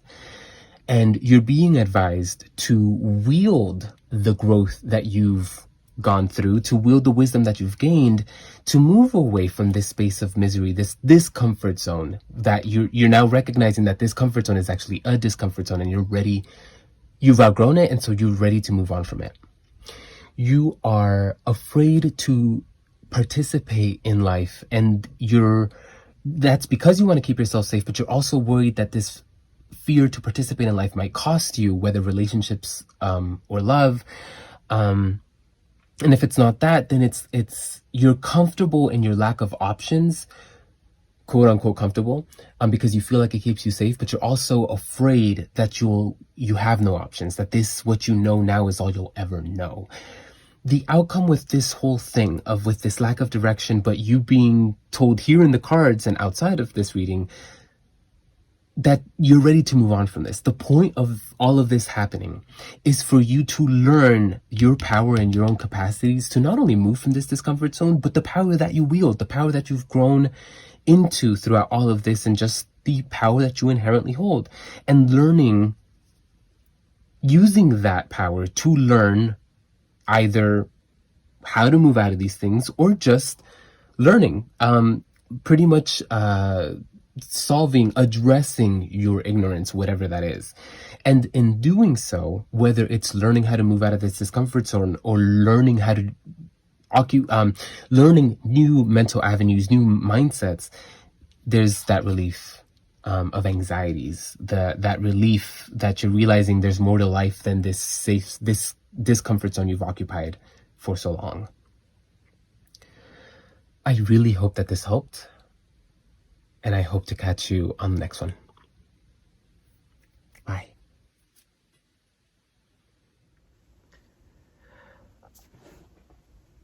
Okay, hello pile 3 to your reading on your journey to love. Here on the left side, we have where you currently are on your journey to love and where you're coming from, basically. And on the right is advice on where to head, given where you're at and where you're coming from, for the best possible outcome in terms of your journey to love. Of course, the journey to love is never ending. There is no ultimate destination. We are always going to continue to learn about love and how to love for as long as we live. So this reading is really just meant to clarify where to go from where you're at in terms of love. Before we begin, a couple of disclaimers, the first of which is that I cannot make up truths for you. If anything that I say during this reading is just simply not true, don't take it as a prophecy or as a prediction. It is simply something that was meant for another person that was picking this reading. Now, that part of the reading isn't true doesn't negate it all. That's one of the wonders and the charms of an online general reading, is that it is communal. It is kind of like a public space. It's not meant to just be perfectly tailored to you. Which leads me into the second disclaimer, which is I am a stranger on the internet, and as such, I am not suited to give you advice on how to make your decisions. A tarot reading, whether general, online, or in person, cannot make decisions for you. It shouldn't be used that way. And in my experience, anytime that I or someone has come to me for help with a decision, it doesn't work out that way. What tarot is an excellent tool for is to help us clear our thoughts and our feelings in order to better make a decision, to clear our headspace, our heart space, in order to be clear, in order to focus on that decision and not be hindered by clouded judgment.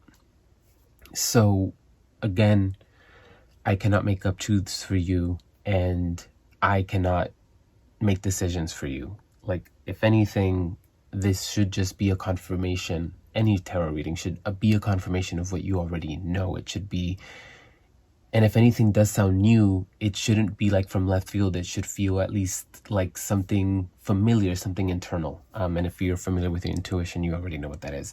Now, with that out of the way, let's get into this reading. The long and the short of it, just the straight to the point of this reading, is that you're struggling with some type of success that you've gained. Whether that's something tangible, something physical, like, a snazzy new position with better pay, or just it could be internal, where you've done a lot of work on yourself and you're in a much better place today than where you've been in the past.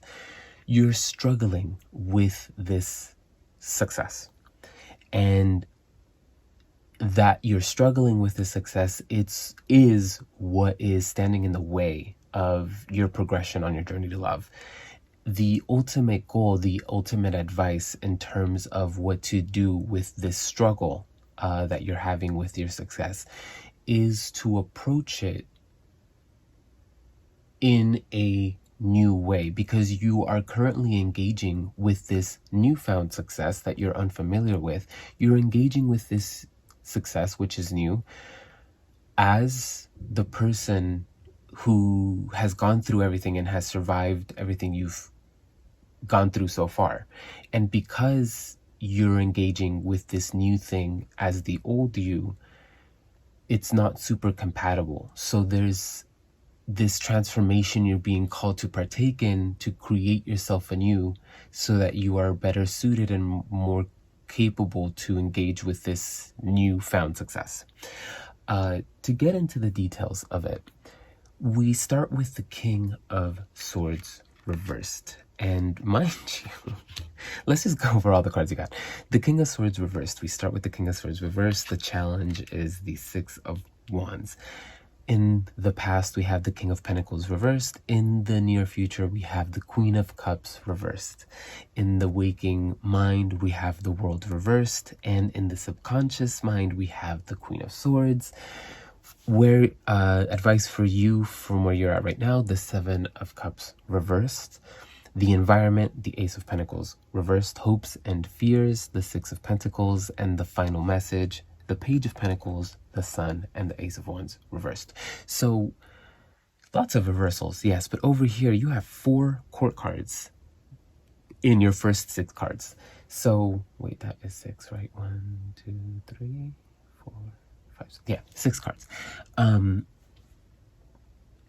in a love reading, it's really hard not to place that traditional association with court cards representing real people. And so like I automatically want to associate each of these court cards with different people, but I'll be honest with you, nothing else in the reading really supports that. So it really what this reading is hitting as is the different facets of yourself struggling to meld harmoniously together so that you can move successfully, fluidly. There being this discord within you that is causing this struggle that we're talking about, your struggle with your success. And that's what these court cards are representing, the different facets of yourself. So we start with the King of Swords reversed.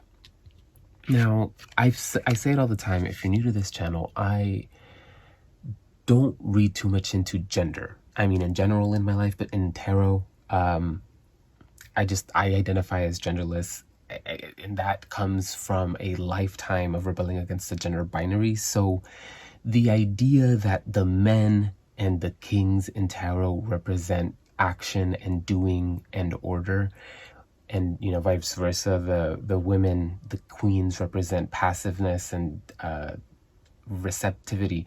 I don't really vibe with those things. I'm not saying those things are wrong. I have definitely received messages and sometimes am called to interpret the cards in that way because that's just how the message is coming through. Why I feel the need to elaborate about this whole genderlessness thing in this reading is because I'm not getting messages from these cards in terms of their traditional definitions so much as each of these cards is really hitting intuitively, as in very specific to the context of this reading. And so if you're a tarot reader and you know the meanings of these cards, don't hop in my comments talking about how I'm getting the definitions wrong. I know that what I'm going to associate with these specific cards is going to be a little off, if not entirely off from the traditional association, but I am going to walk you through why I'm getting that, because I'm not just pulling it out of my ass, basically. That being said, how I'm interpreting the king versus the queen, because there's one of each, one king and one queen. The king energy to me here represents, oh, this is going to sound sexist, but it's not. It's more so because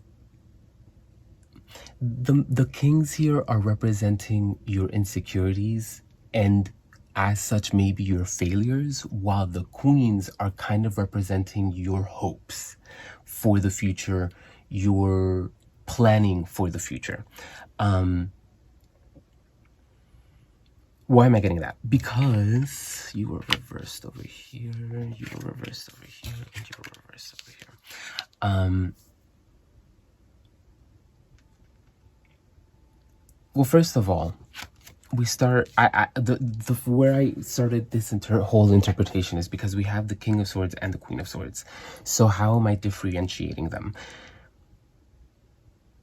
To stick to the traditional associations, the King of Swords is both of these figures, intellectually strong, very tactical in everything that they do.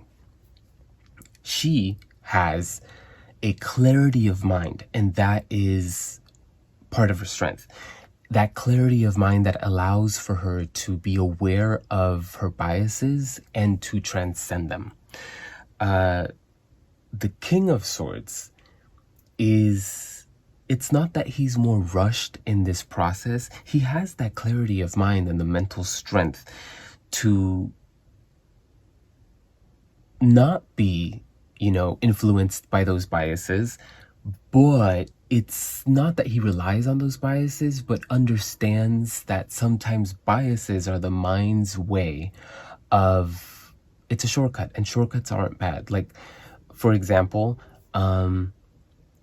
this is a random bias, but it's like you can recognize when a fruit has a bruise on it and when the one next to it doesn't have a bruise on it. Your biases are going to kind of lead you towards the one that isn't bruised. They're both good and you could bite around that bruise or cut it out. But your biases, which tell you from past experiences that the one without the bruise is going to be a better experience, is going to lead you to choose that one. And so the King of Swords kind of represents that bias being implemented as a tool for your tactics and your strategy. Reversed, then, it can indicate an overwhelmed thought process. I'm interpreting it more here as the opposite of this clarity that the Queen is representing, because she's the only upwards court card and she stands in the position of the subconscious. So to skip ahead to this position here in the subconscious, and that being the only upwards court card, subconsciously there is a clarity to what it is that you want as an outcome from what it is that you've gained, this success that we're talking about that you're struggling with. And that's what's really driving you through this confusion, through this struggle, because deep down you understand that you do deserve this success and that you are looking for a way to successfully engage with it. Why are you struggling with it though? Because in the past there was... it's going to be different for all of you. For some of you, the King of Pentacles reversed is talking about a scarcity, a very real physical scarcity that existed in your past that has become a part of how you view the world. And so now that you've come into success, because of the scarcity that you've known up until now, you do not know how to engage with having something, having more than that scarcity that you've grown accustomed to. And that's why you're struggling now.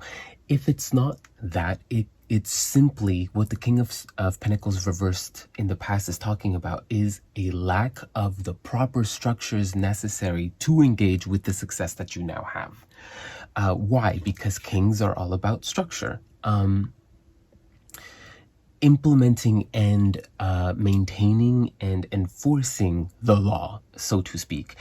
And I mean, that's getting really deep into things, but just the King of Pentacles is... Pentacles are tangible, the physical realm.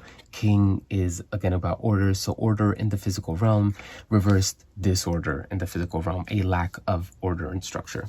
So in the past, whatever lack there was in the past that was tangible, whether through scarcity or a lack of structure,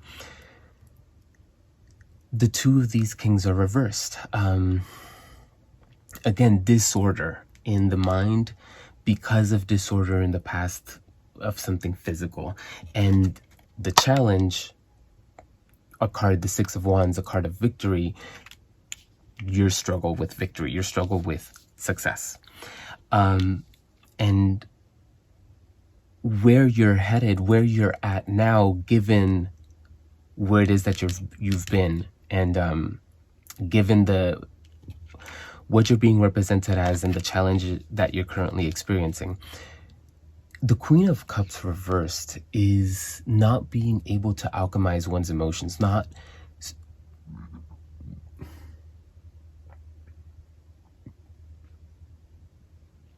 not so much a failure to engage with one's feelings, so much as engaging with one's feelings without gaining the desired outcome. So if you're trying to process your feelings, the Queen of Cups reversed is your feelings kicking your ass. Them being so strong and so overwhelming that anytime that you try to engage with this particular set of emotions, it ends up being a really bad time.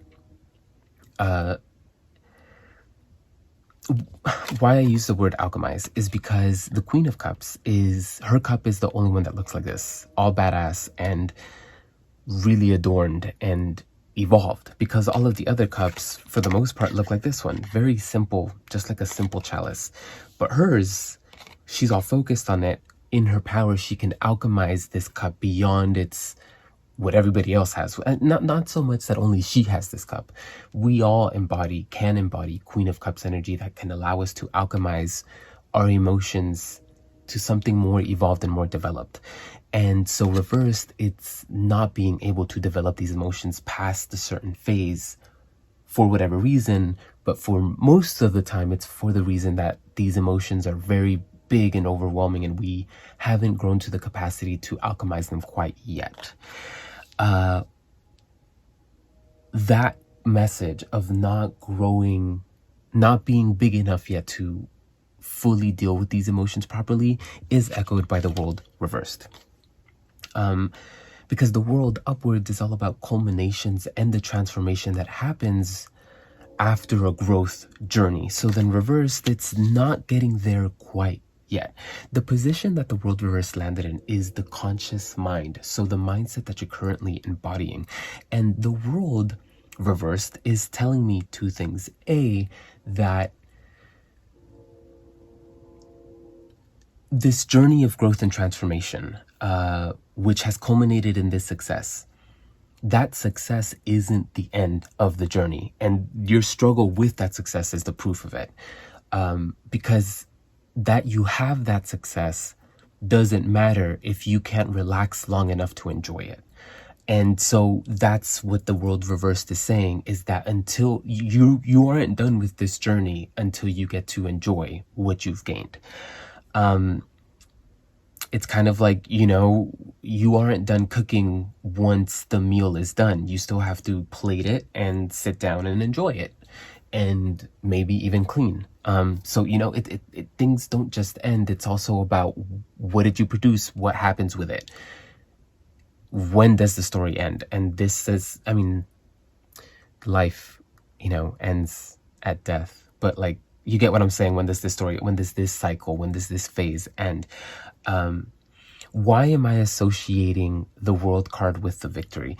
Because if you'll notice, in this card of victory, he's wearing a wreath, and in fact, there's a wreath on the wand, and the world card is, this huge wreath.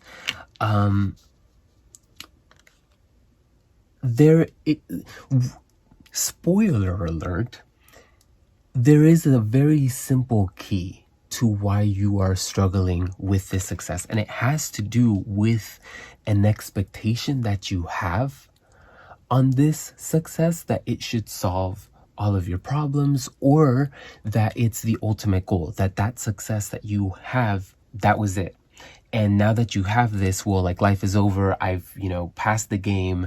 There's nothing left. And that's simply not true. And that is part of why you're struggling with this success, is because it's kind of like, almost in your mind, you regard this success as the culmination of the story, and you don't want the story to end for whatever reason. So you're just not engaging with the success, because if you do, it's almost like you admitting to yourself that it's all over. And that's just not true. But that's at the end. We're skipping ahead. I'm sorry. Another thing, because I said A, the world reverse is saying that the journey's not over. B, the second thing that the world reversed is telling me is that disorder that I was talking about. Well, no, not the disorder that I was talking about, but the lack of harmony, the lack of a proper mixing, a proper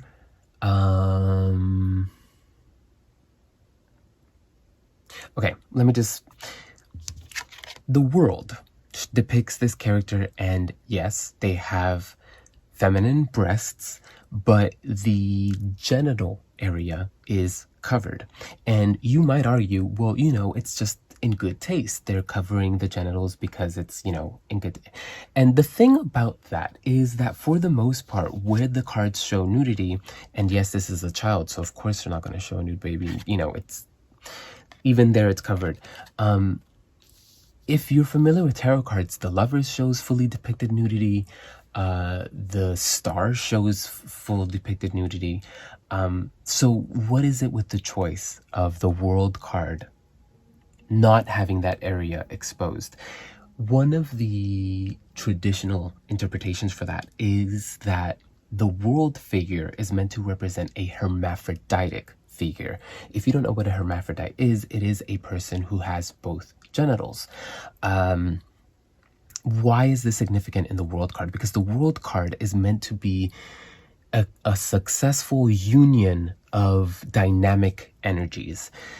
So dynamic energies like male and female. And we, like I said before, we have equal parts male and female energy, and that cannot be ignored given that we have equal parts male and female, and then we have the World card, which is an amalgamation of these dynamic energies. And it can also not be ignored that that's reversed while all of these other core cards, except for the one, are also reversed. So the World reversed is an echo of all of these other reversals.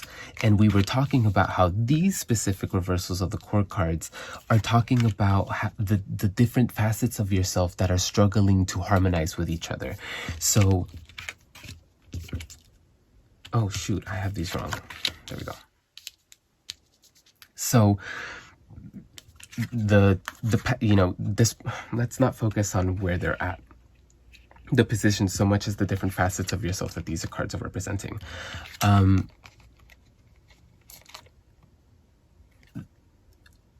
What has existed in your tangible life is struggling to harmonize with what currently exists in your mental space. And because of that struggle, you are struggling to engage. You are blocking this energy of emotional alchemization, of emotional alchemy. There we go. And so all of those struggles, all of those blockages are being reflected in the World reversed. So by that logic, in you finding a way to harmonize, finding harmony with these things and creating order, you are also creating order in the World card, and therefore in opening the portal, so to speak, to the closing of this cycle.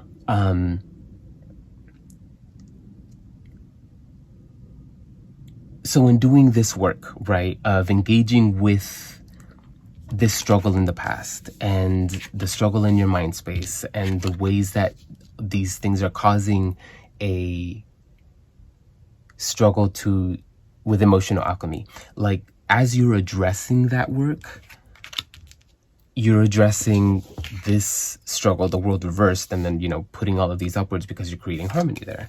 And as you're creating harmony within yourself, it'll be reflected externally, the world. So I hope that's all coming through, all of those interpretations that are coming through with the World reversed.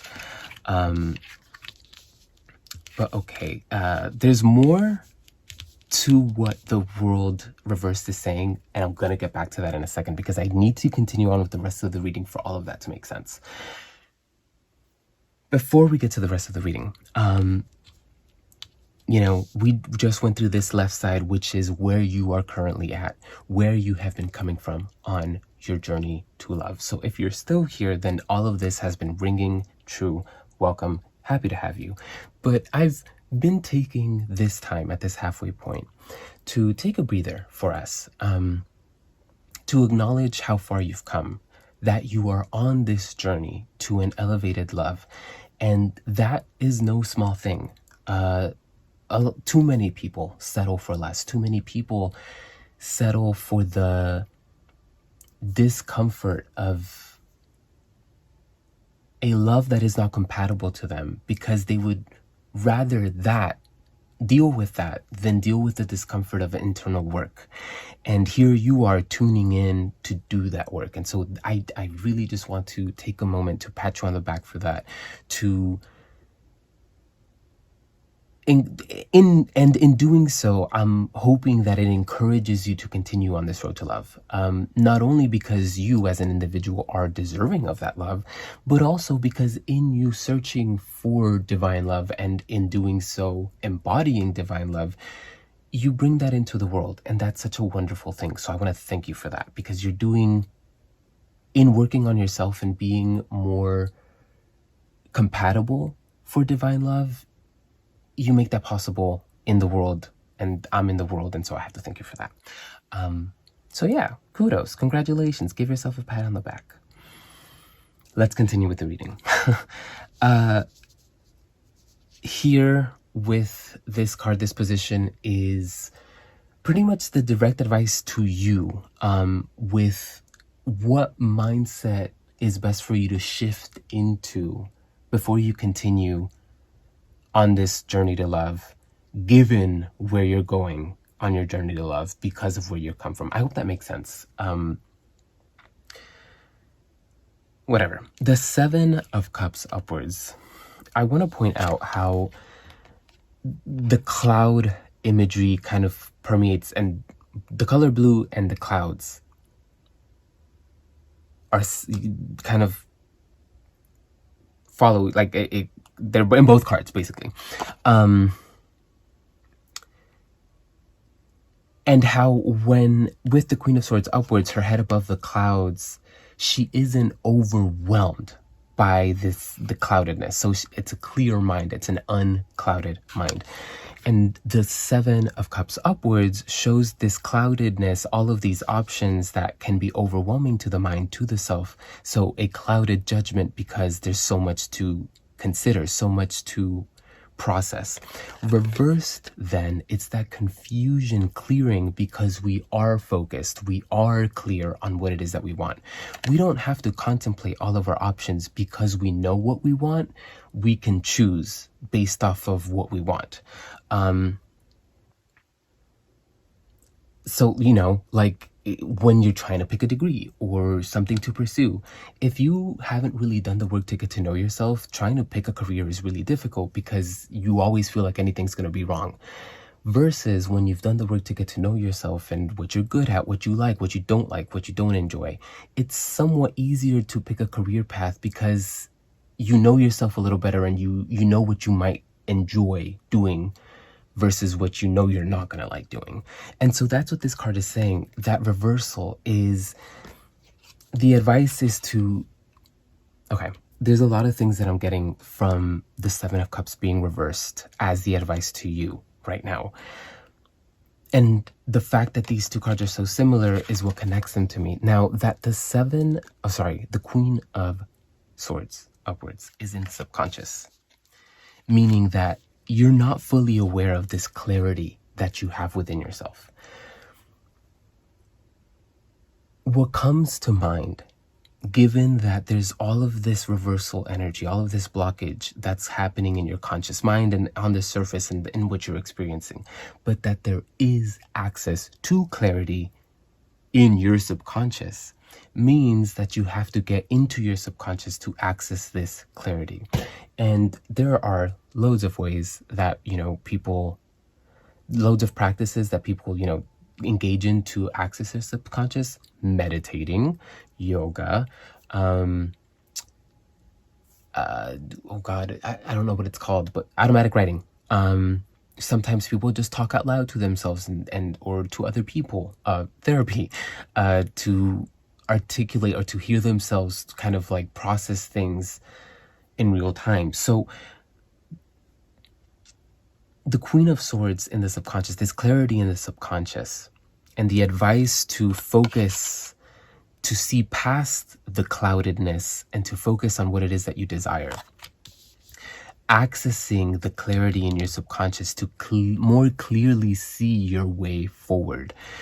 Accessing the clarity in your subconscious to see past all of the things that are overwhelming you, because the Two Cups cards are reversed. So It could be that your heart space is very overwhelmed. You're emotionally overwhelmed, likely by all of these things that's happening. Maybe the fact that you have this success and you're struggling with it is causing a lot of stress, and that's really weighing on you, and that stress is getting in the way of all of your other feelings.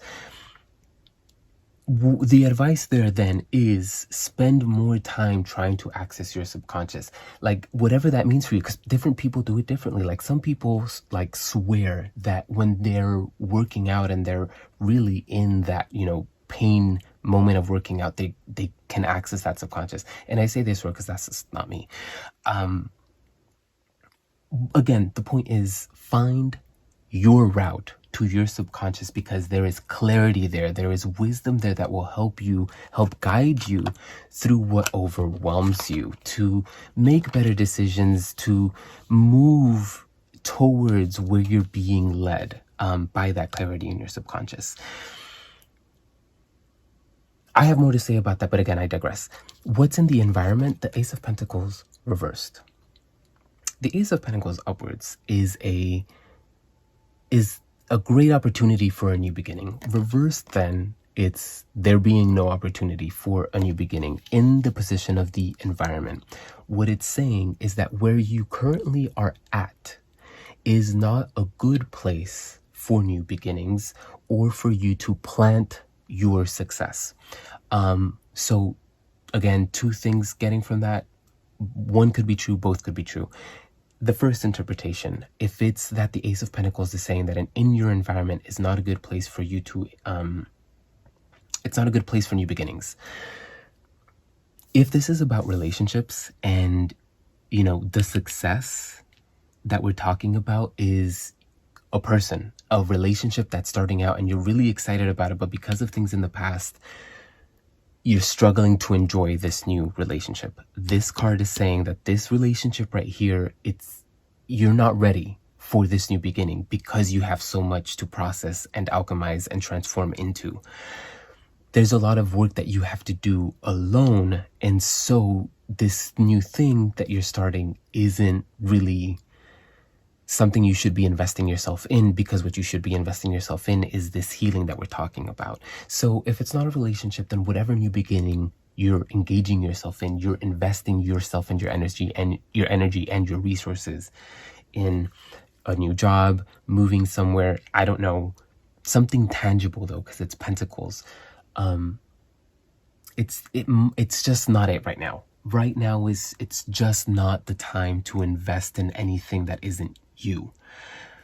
If it's the second thing, maybe part of why you're struggling with engaging with your success, whatever it is that where you are currently at is not the place to plant it. It could very well be that you are currently living in a place where you can't enjoy your success because for whatever reason you just can't relax there. One example, doesn't have to be true for you, I'm just giving you an example. Let's say you moved somewhere to go to school and you're gay or some type of queer, and this place that you moved to get your degree or to get this job isn't super open-minded. And so you have this great job that's paying you really well, but what's the point of you having all this money if you can't relax on your time out of work or even when you're at work? And so that energy where the success that you have is real, but the environment around you isn't compatible, isn't a great place for this success, for you to have this success. So be aware of that. Whatever the Ace of Pentacles reversed is saying for you, there's something about your environment that isn't compatible with where you are at right now, or with, your success isn't well suited for this environment that you're currently in. The hopes and fears. We have the Six of Pentacles.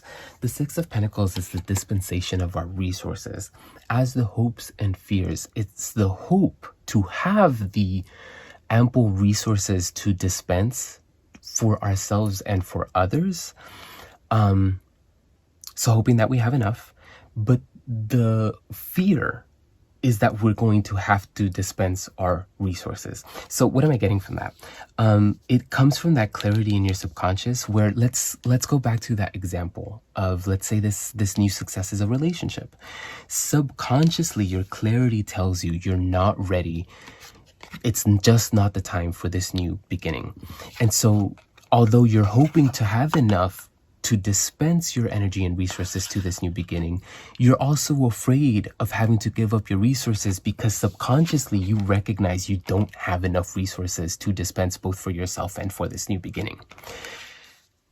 And so that's what the hopes and fears is saying there. That recognition that you're hoping to have enough of yourself, but you're also afraid that you don't have enough of yourself. And that fear is coming from the knowledge subconsciously that you have that you don't really have enough. You have enough, but not in abundance where you can dispense to others and have an ample enough for yourself to be nourished. That hope to dispense what you have, that is also coming from this clear understanding that you do have a success. 6-6, that this victory to this victory, having something that other people can enjoy. So there is also that clarity that you actually do have the resources to dispense, but you're being advised that right now, those resources that you have are better suited being poured to yourself. And from there, maybe eventually getting to a place where you can dispense to other people, but then it'll be coming from a place where you know how to properly dispense to yourself, and so you're not giving too much of yourself away and therefore depleting your resources. So here we're going to pull this whole reading together and kind of how I've been skipping ahead, because it's all about this final 3 cards, this final outcome, where you're kind of being led to on your journey to love. Where is love trying to get you to? Each of these individual cards is about a new beginning. Why? Because the pages are about novice energy, not knowing anything. It's about us before we've learned to do anything. So, being new at something. The Sun card, was this reversed? No, it wasn't. I don't know why I put it reversed. The sun, a child, it's a rebirth. The sun, the dawn of a new day. So new energy. The Ace, new beginning. 1, so like new. And yes, it's coming up reversed, but I'll get to that in a second. But each of these individual cards, again, in some way, shape, or form, talking about new, starting anew, being new, in some way, shape, or form, a transformation. The sun itself is about transformation, a rebirth. But why it's the double whammy of that rebirth interpretation comes from starting out with all of these monarch cards, the kings and the queens, and even the last of the majors, the world card. So all of this ultimate energy, all of this grown-up energy, but we're ending with new energy, the novice, the ace, the baby, the sun, rebirth.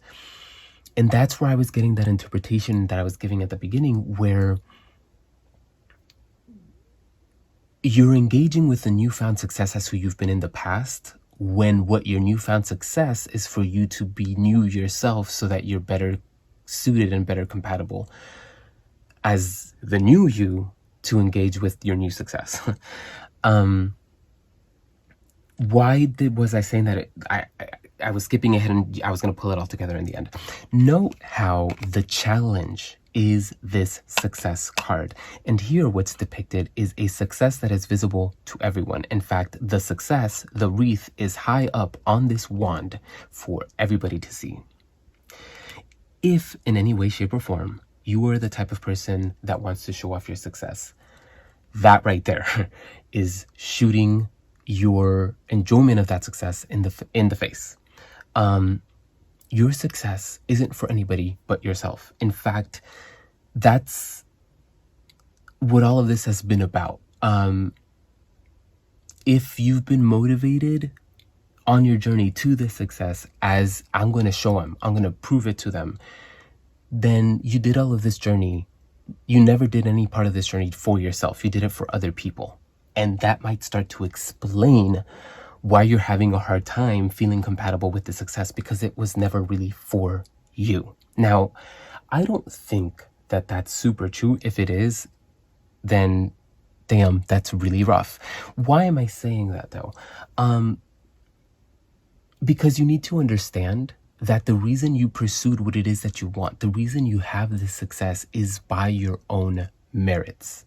And you aren't giving yourself the proper credit because you're so busy focusing on how your success is going to be received by others. And so the world card reversed, the last interpretation, everything that I said was also true. But in addition, another thing that the world card reversed is saying is, since the world depicts a wreath and a really big wreath, the last interpretation that I'm getting from the world is this wreath itself, up here, up for everybody to see, up for everybody to like be aware of it.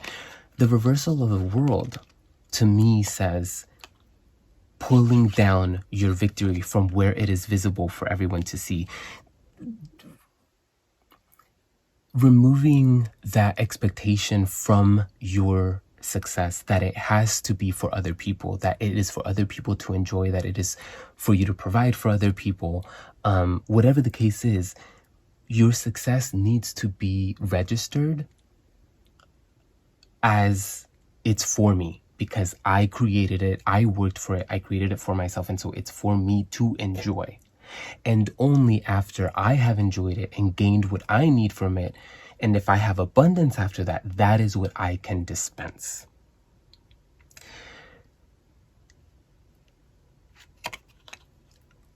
That last part, it's definitely coming from, dispensing things properly and this transformation of newness. But to continue with this whole interpretation of the world card reverse being the pulling down of the victory from the public eye, it's because it's the challenge. You have the success, but the challenge is the perception of it. And so you need to shift what it is that you're placing on your success in terms of like, oh my God, what word did I just use? That perception, like how it's being perceived and how it's being accepted. Since we got that idea of the world being like external things in your external world, it's about you need to stop trying to engage with your success externally and start accepting your success internally. And how you do that is the wands card here at the end is the reversal.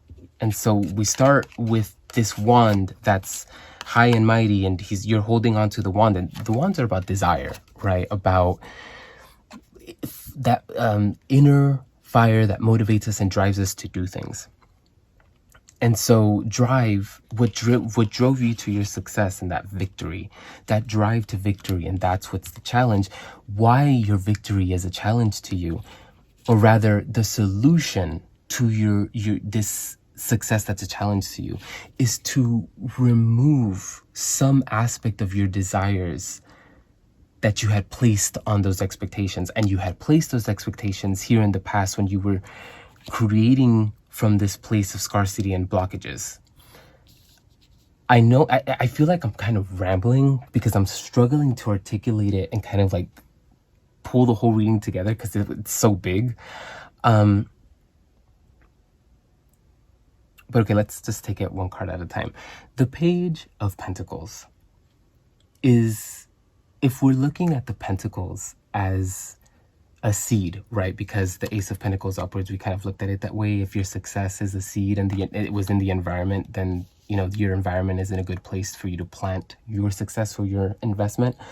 And in the past, there was a lack of having either any seeds to sow or anywhere to sow your seeds.